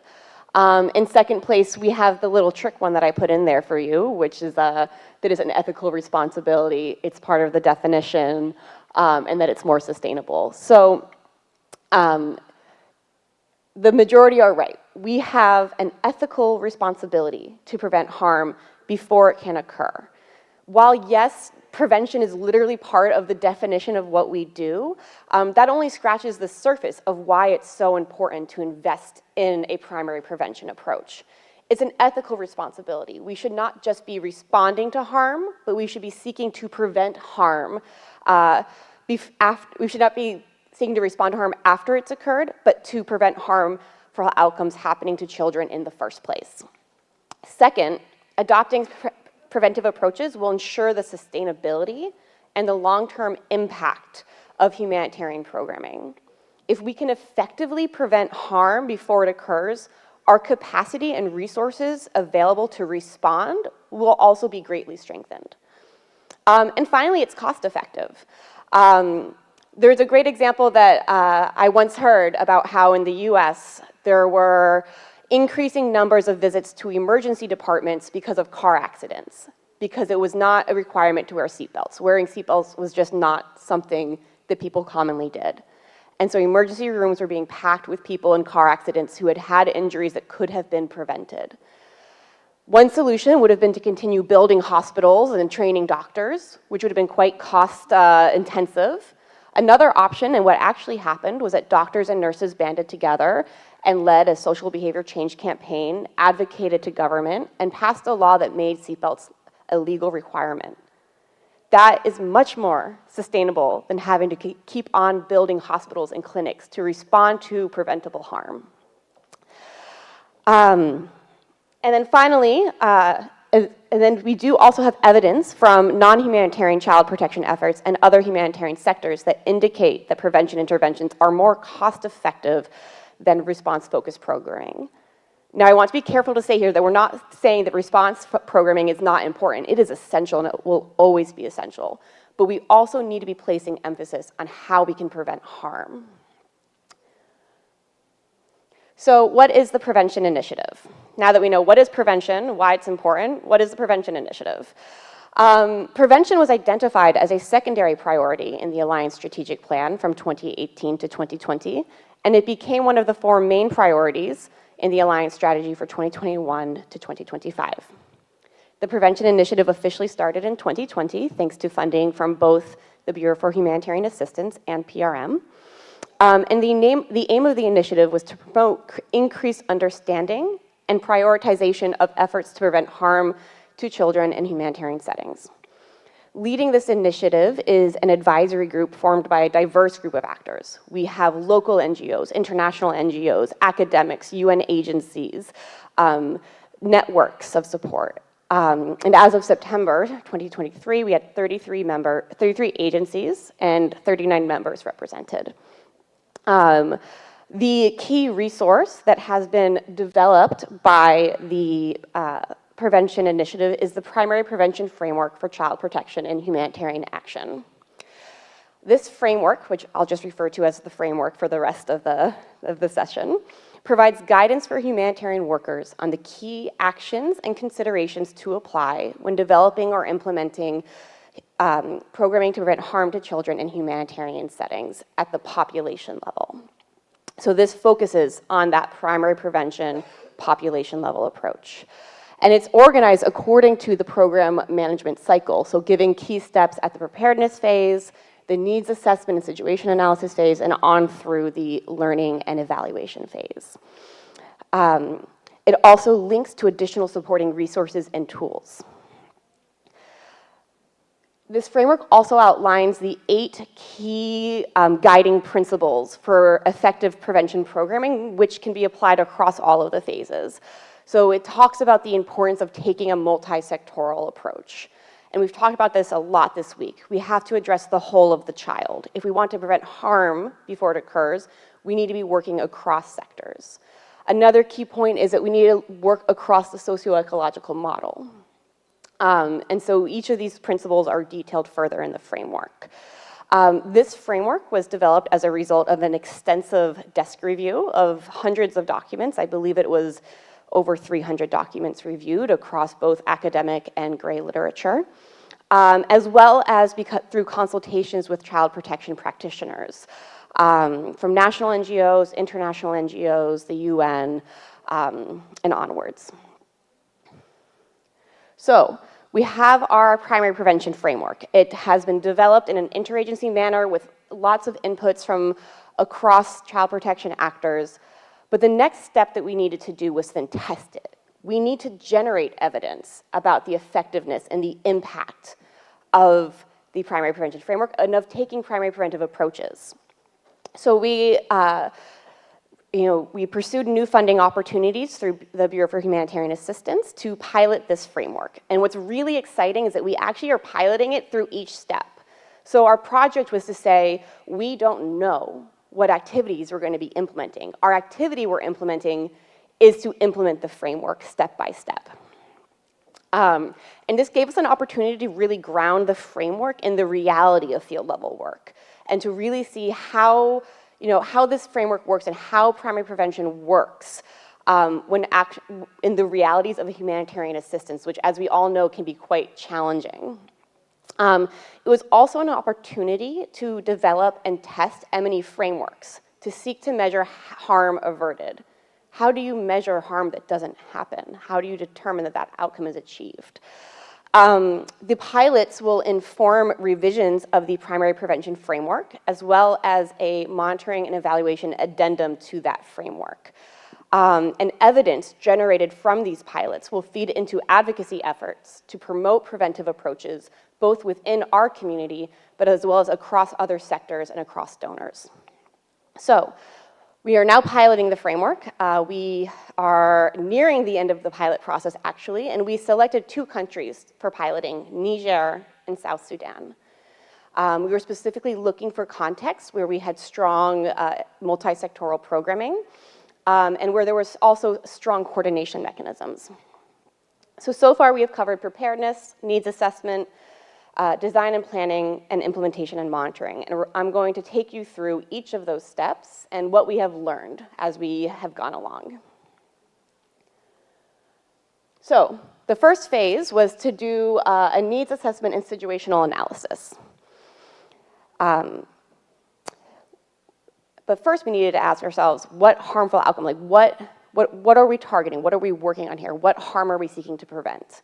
So we conducted an extensive desk review of needs assessments, humanitarian needs overviews, and HRPs and other available resources, as well as consulted with our project teams and with the communities that we're working in to determine what were the priority harmful outcomes for them. And once we had those harmful outcomes, we then needed to identify the risk factors that were driving those harmful outcomes and the protective factors that helped keep children safe from those harmful outcomes. To do that, we conducted a risk and protective factor ranking exercise using a tool developed by the Prevention Initiative with funding from PRM. And we actually, in field testing this, ended up doing a lot of modifications to simplify the resources, make them more field ready. But essentially, what this involved was conducting focus group discussions across different target audiences, including separate focus group discussions for boys and girls or men and women as necessary. And in the focus group discussions, we would introduce the goal of the exercise. We would explain what are risk and protective factors and what we're seeking to achieve in very simple terms and using very simple tools. We then discussed with our participants the risk and protective factors present in the community for the selected harmful outcomes, and then asked them to rank the risk and protective factors in order of top priority. What do you think is most contributing to this harmful outcome? Or what do you think is most helping to protect children from this harmful outcome? We then had to compile and analyze the findings across all of these. I think we did something like 11 focus group discussions, and to determine across all of these focus group discussions what were the top risk and protective factors. We have tools for each step of this. A surprising number of tools, actually, because this process was more complicated than we initially thought, but we were able to put together tools that simplifies it, and they will be released as part of this process. So our next step was to do a prioritization workshop, right? So we know we have these risk and protective factor ranking, these risk and protective factors, but which ones are we going to be able to address most effectively? So working with key stakeholders, representatives from different sectors, from the government, from our own child protection teams, from the clusters, we ranked based off of impact and feasibility, each risk and protective factor. And we found it was really key to define what we mean by impact and what we mean by feasibility. So first of all, with impact, it is what will we as a humanitarian team be able to impact the most? What will we actually be able to have a change? And what is feasible? What is feasible for us to achieve? Not necessarily within the limited time frame of our funding cycle, but in our own areas of expertise and responsibility. These were all discussed and then entered. I'm sorry, this is very crowded, but for me to show it even bigger would be slightly challenging, but it was entered into an automatic prioritization tool that in a really exciting way actually mapped for us what we should be prioritizing. So what we have on the, and this is bring me back to my math days, on the x-axis, so along the horizontal line, is feasibility. How feasible is it for our programming to address this risk factor or this protective factor? And along the y-axis, or the vertical line, is the impact. What impact will working on this have? And the goal is to prioritize those risk and protective factors you see in the top right corner, where we will have both high impact and high feasibility. We found this to be really interesting discussions in terms of like what is feasible, and we really had to keep in mind the limitations we face within a piloting program. But I want to kind of pause first and ask you about some questions about risk and protective factors. So if you can go back into your Menti. So, which of the following was a risk factor according to focus group discussion participants? Having a disability, being out of school, the girl's size, her height, her weight, her physical attributes.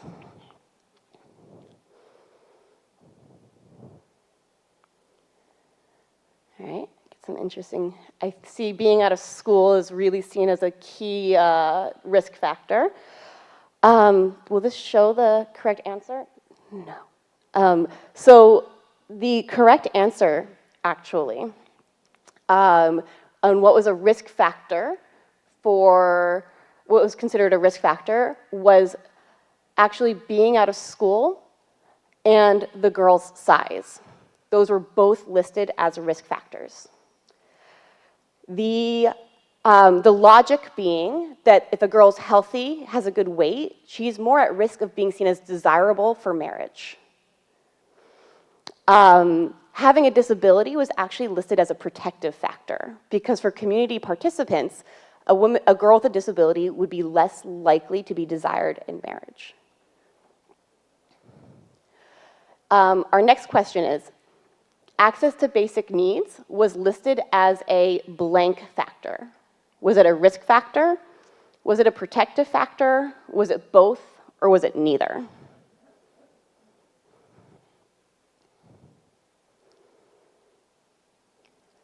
All right. I see that there's a general consensus that it was both. Exactly. Access to basic needs showed up as both a protective factor and a risk factor. And then finally, education is a blank factor.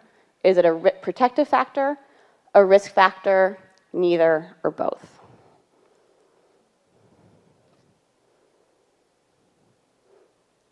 I see I did manage to trick you guys. It is both.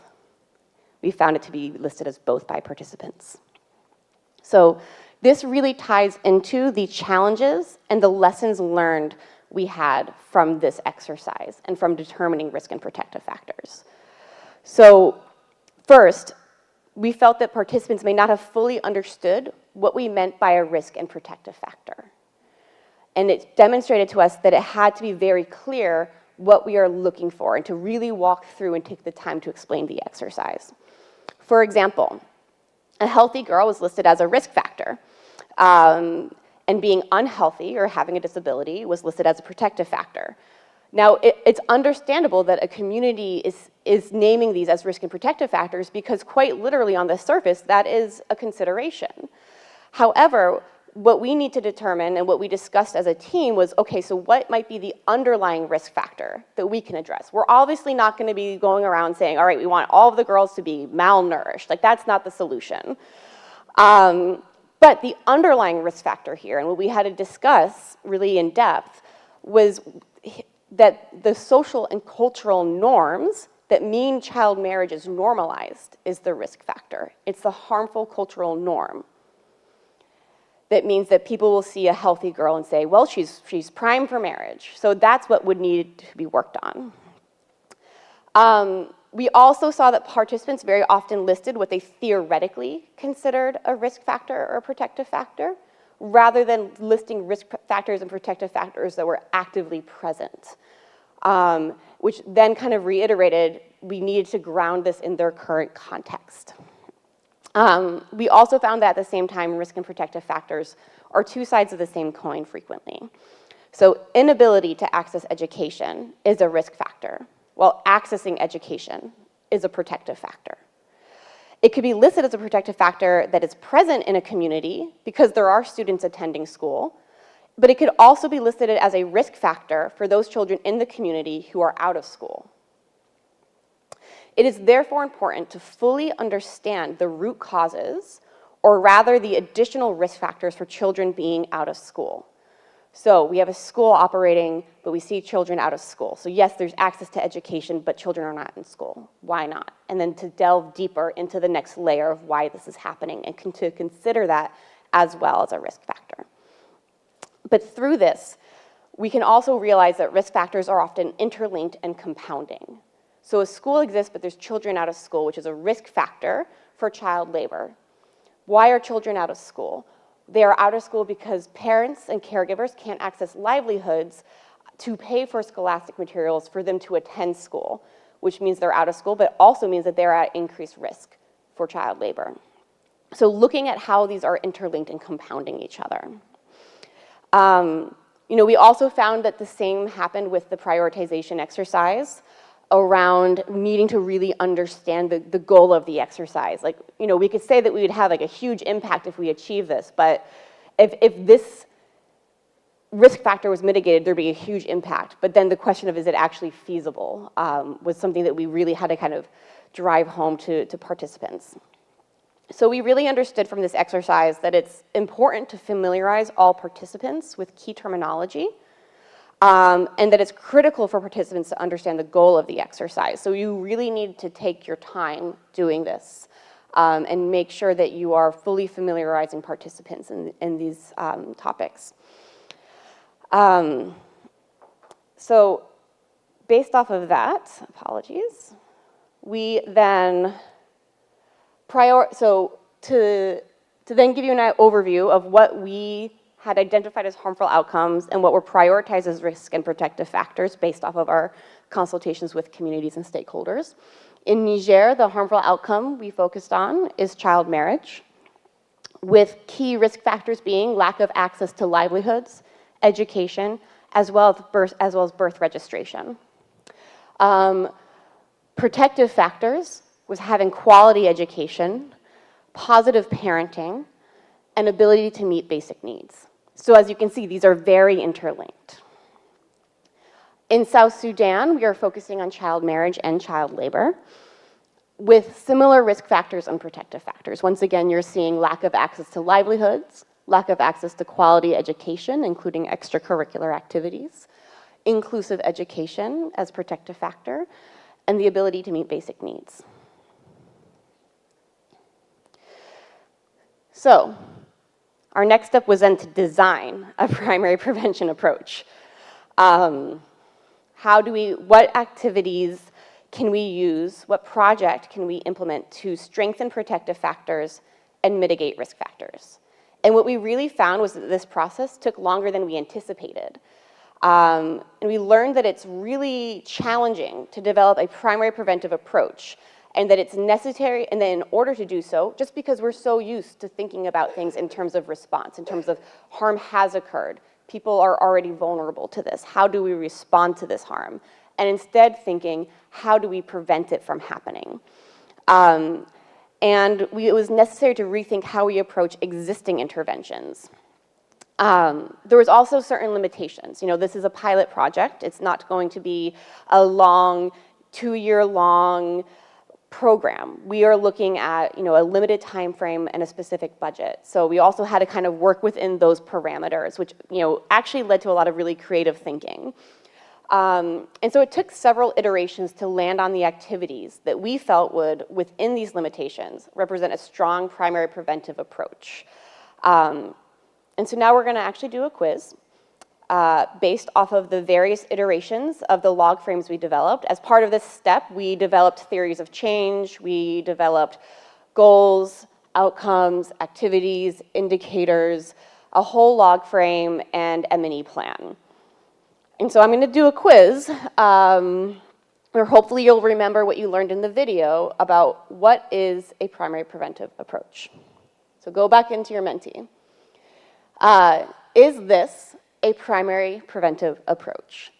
Vulnerable caregivers participate in a VSLA, in a Village Savings and Loan Association.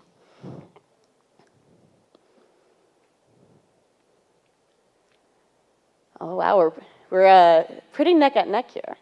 So no, we would not consider this a primary preventive approach. Can anybody tell me why?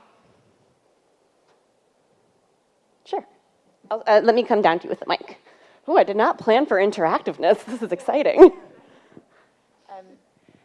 Because they're vulnerable caregivers, they've been specifically targeted for their vulnerability, whereas if it was all caregivers, it would be primary prevention. Excellent. I wish I had like a prize to hand out. Maybe next annual meeting. Exactly. We're looking at vulnerable caregivers. That's the key word in this question. Rather than taking a population or a subpopulation-based approach, we're looking at somebody who we already know is vulnerable to this harm. Next question. Adolescent life skills sessions. And this is pulled directly from the log frame. This is not me trying to trick you guys. This is what we the teams had initially drafted. All right, yes. This is me tricking you guys because it could really be either. We don't have enough information, right? It depends on how we are targeting this. Like, are we doing adolescent life skills lessons for children at risk of gender-based violence or for unaccompanied and separated children who are participating in a child-friendly space? In that case, it would not be a primary preventive approach. But if we are doing adolescent life skills for all adolescent girls in a community, that would be considered a primary preventive approach. All right, just one more. And I'm sorry, this one's only in Spanish because it was a lot of words. So, all children out of school are supported to enroll in school and are provided with scholastic materials to support their attendance.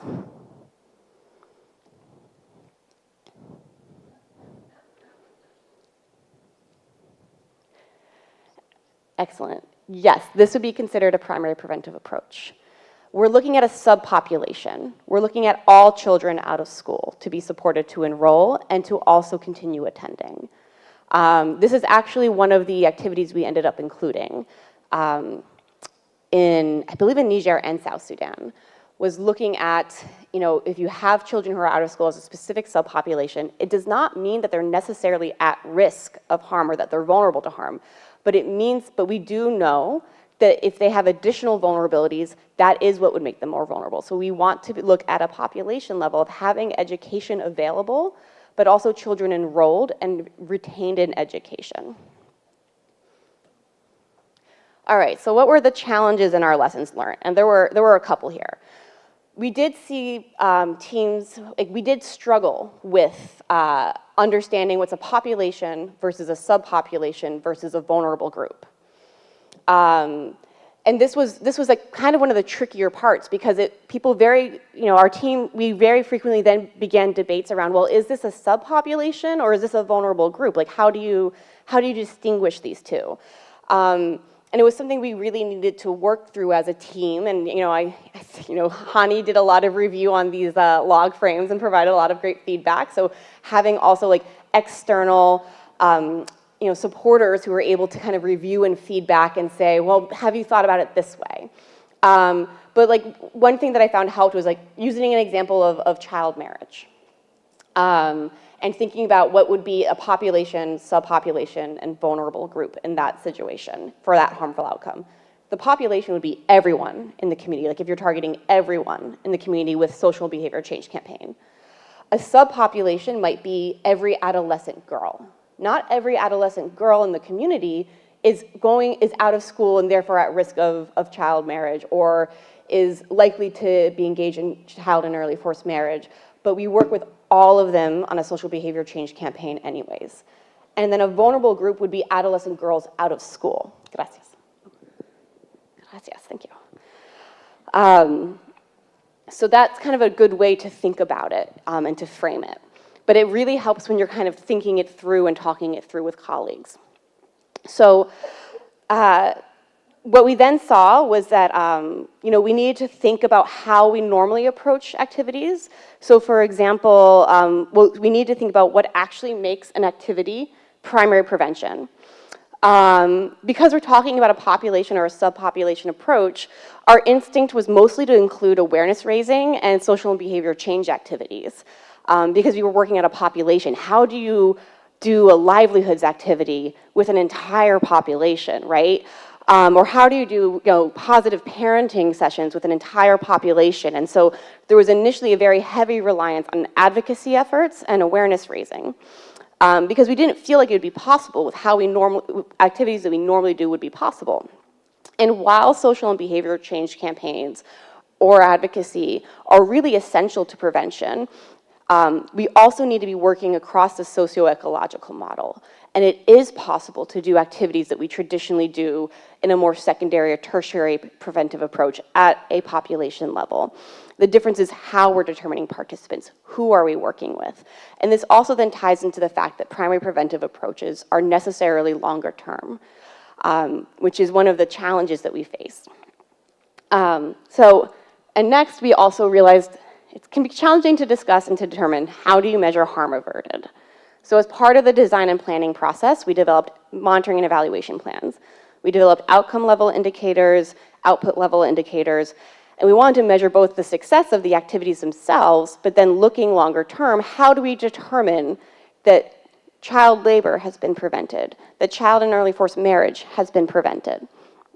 And so we needed to look at proxy indicators, right? So thinking about if we want to prevent child labor, yes, over time you're able to measure and document decreases in levels of child labor with population level surveys, but how can we as a child protection team try to see what we've been able to impact? So looking at, so both looking at how do we work more broadly in the long term on this, but then what would be our indicators that we measure this with? And so this kind of also ties back with a key limitation, which is the time frame of the piloting. We recognize that within the period that we have, these are longer term outcomes that we see over time. But then also thinking through, so what can we do now to kind of project those outcomes? Looking at different, I'm not an M&E expert, so I won't go into too much detail here, but looking at tools that we do have or methodologies we do have that can kind of do like a harvesting approach. So I won't go into all of the activities that we're doing and that we're including, but we did look at essentially having, we did find also that we are taking an integrated approach. You'll see up here at the outcomes, at the outcome level, that we are working in education and livelihoods and more legal protection. Actually, for our piloting in Niger, none of these outcomes read like a child protection outcome, right? Like we have a livelihoods outcome, we have an education outcome, we have a more legal protection outcome. And it really shows how important it is that when you're preventing harm that we are being multi-sectoral and that we are being integrated. But what we also have within each of these outcomes are child protection activities. Participants in livelihood opportunities, the caregivers who are involved in that are also doing positive parenting curriculums. We're looking to multiply impacts by working at a population level by focusing on the catchment population for the Jorokolo school. So all the students that we're supporting with access to education and retention, it's their caregivers who are involved, and it's caregivers from those schools that are involved in our livelihoods programming. And then this is an overview of our South Sudan. And we also have included, and you'll see here in these, well, I'm happy to share the actual activities separately if you'd like to see them, but what we see in our activities is that we're also working across the socio-ecological model. We have parenting courses, we have livelihood courses that are taking place at a family level, at an individual level, but then we also have awareness raising activities as well as advocacy activities that are taking place at more of a community and societal level. So, Finally, and just being mindful of time because I want to make sure we have some time for Q&A, we are now in the implementation and monitoring phase, which has included doing a baseline exercise, a midpoint risk and protective factor monitoring exercise, and we're actually wrapping up pilot activities this month. And so what have we learned? I've covered a lot of this already, right? Like we've learned that we need increased engagement and tailored advocacy to key stakeholders. We've found that there's a lot of external factors that we can't control and that we can't necessarily address, but that we need to work in collective advocacy and collective action with other sectors, with donors, with government stakeholders to address these challenges. For example, in Niger, one of the key challenges we've had with our enrollment campaign is that children who don't have their school records are not able to enroll. So we're working with a displaced population who may have lost their school records, who are prevented from enrolling because of administrative reasonings. So we've been working with the schools and with the Directorate of Education to try to encourage flexibility in that. But that's not something we can necessarily change except through advocacy, but it's about building those partnerships, working together to address these challenges. We are also learning that integrated approaches are extremely critical. We have found that participants in the monitoring workshops have actually said that having financial literacy training combined with positive parenting training is having a tangible impact. They're both seeing that they have like the necessary skills to run a small scale business, but that they are also gaining those skills to be positive caregivers at the same time. We have received a lot of positive feedback about this integrated approach and how they are linked together and seeking to achieve an outcome for children.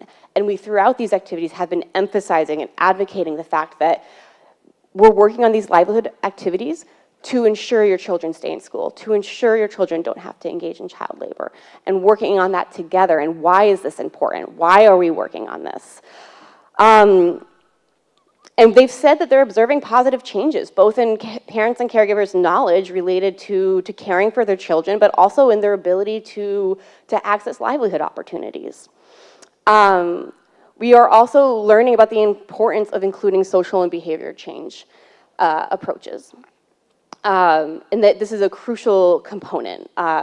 We know that social norm and behavioral change campaigns and work requires extensive time and participation. Our participant feedback indicates that it is a crucial component to include in the design.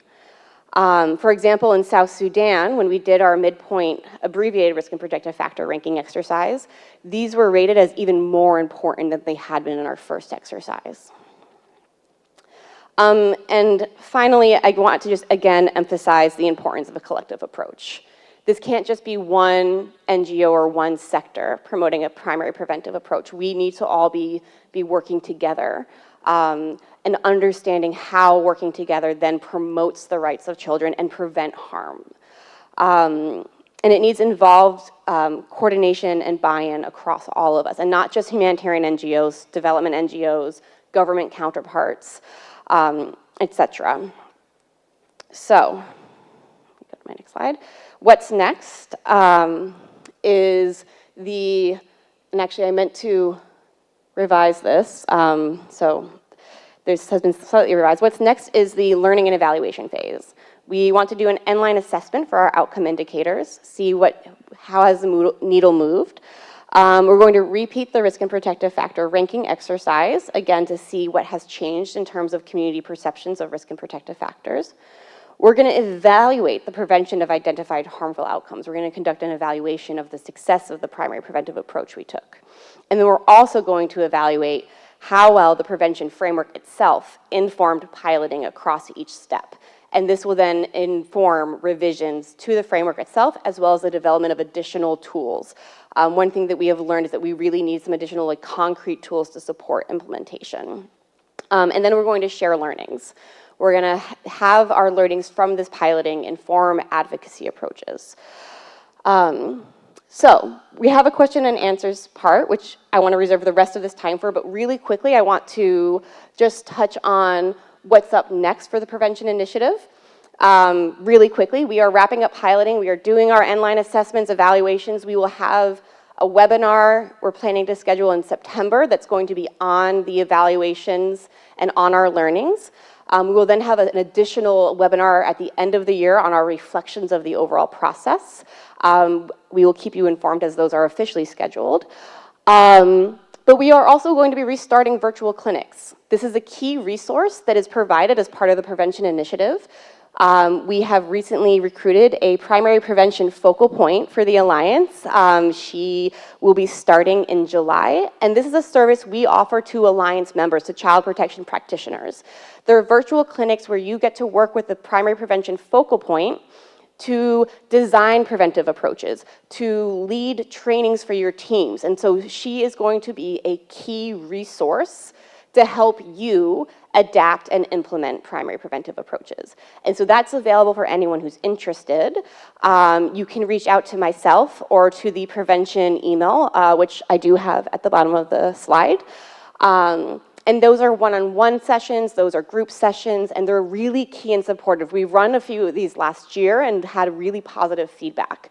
We're also incorporating the learning from these sessions and from the work you're doing to implement preventive programming into the revisions of the framework. So this is really important for our learning as well. Second, we do have a prevention advocacy roadmap, pointing at Elspeth there. We are going to be taking our learnings and evidence generated from piloting and implementing that advocacy roadmap over the rest of this project period and beyond. So keep your eye out for events that will be coming up as we look to, to implement these learnings on the importance of working together and convincing others on the importance of preventive approaches. So that's what we have coming up. And I would like to hand it over to questions, so I think I actually need another mic. Thank you.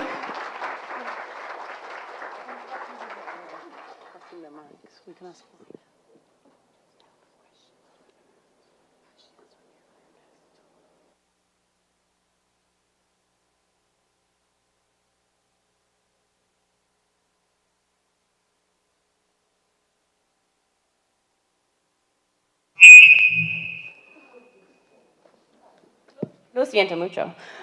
Okay, great. So we have time for questions. Okay, there's one here. Thanks a lot. It's very interesting, and congratulations to move on that long-awaited agenda.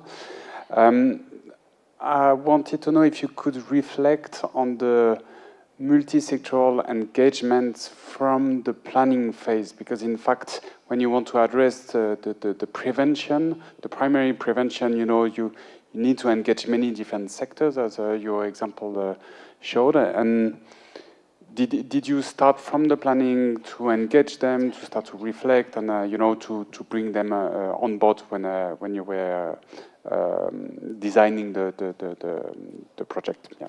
Yes, absolutely. So we actually even kicked off the whole piloting process by having a training across all of the plan sectors and teams in that country on primary prevention and on the framework. So we started with that multi-sectoral integrated approach from even before the needs assessment. And then when we were at the designing phase, we brought everyone together in a workshop to design activities together. So we had livelihoods advisors, education advisors, child protection advisors. And it was really successful because that then meant we had the buy-in from those sectors and that they have actually been actively supporting the implementation of piloting. We also developed a budget that went with this. So because obviously with a project you need a budget, and so that meant that it was really an integrated budget as well that included budget for each sector. And I'm also happy to, we're going to be, we're documenting the process. We will be releasing case studies on this process that will include all of that information as well. Because I think it was a really, conducive way of working with other sectors.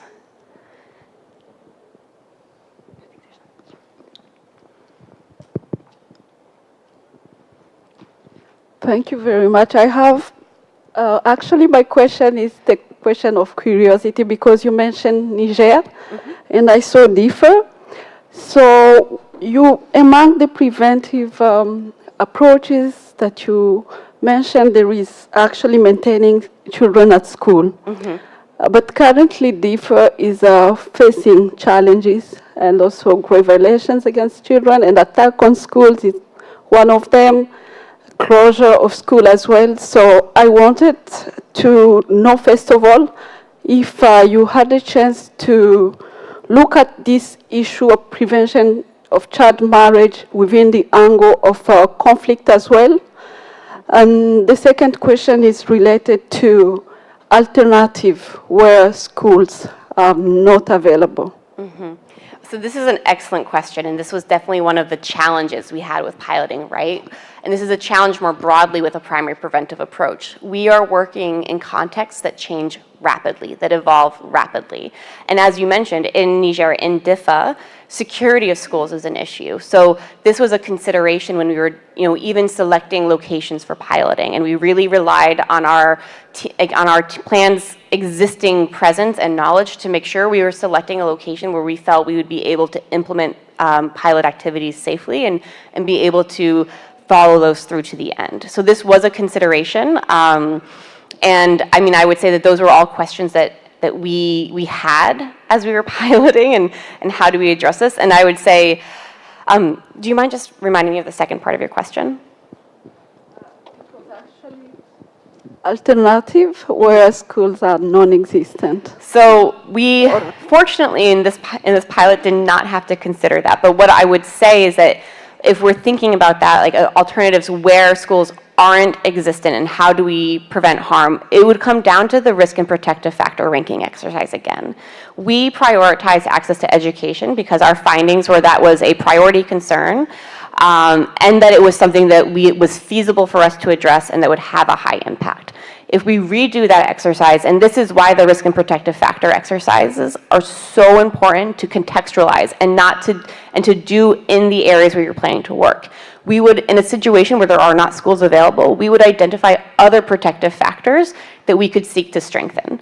And that would just mean that we would have a very different approach. And that's one of the keys with prevention programming, is that each intervention is very tailored and targeted to the area you're working in, to your local context. And therefore, the risk and protective factors are going to be very unique and tailored to that, and your response will be as well. I'm being told that we're at time, but Hani looks like he has something he wants to say, and so maybe we can take one more question and have... Okay. I'll give it to you. Okay.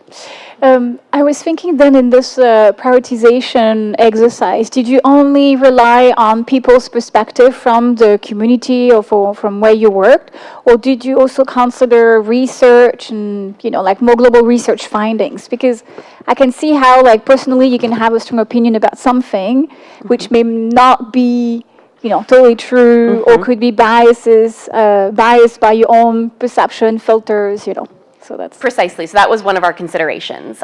So that's why we did an initial desk review of both like the humanitarian needs overview and the HRP for the location we were working in, existing needs assessments that we had done in those locations, as well as the existing knowledge and experience of plans teams, but as well as other actors present in those locations, but then also taking into consideration what do we know more globally. And so considering what have we already learned. So for example, with child marriage and DIFA, Plan has already done a lot of work on child and early forced marriage in that region and doing research on risk and protective factors. So we were able to use that to also inform what we were learning from community participants and to really try to have a comprehensive, holistic approach. I will say that I think there is a need to make sure that we are both listening to communities, engaging them, hearing what for their perspective is, but making sure we are also doing our own homework as well. One more question. Okay, thank you. We need to. Okay, we really need to go, but I'll find you. And then I think Hani has something he wants to say, and you can't say no to Hani. Sorry, just very quickly. I mean, it's very interesting to look at the prevention framework as a framework that actually can solve a lot of the issues that we have been trying to solve for a long time. One of them is multi-sectoral collaboration. It becomes an organizing framework that allows you to do a very systematic analysis, specifically on protection of children, but then it gives you a way of working with other sectors in an integrated and meaningful way. So it just basically brings it all together. And remember, what the donors told us yesterday. Go with multi-sectoral. So this is one of the frameworks that can allow you to do that. The other part is the localization. You cannot do primary prevention without directly engaging the local actors and the community. It's just impossible, as explained. It's very context specific. So and there's more that I have in my list, but because of time, I won't mention it. But it is one of those things that can potentially solve multiple problems if our sector starts moving more and more to systematically doing prevention. Thank you very much, Michelle, for a great session. Thanks everyone for coming.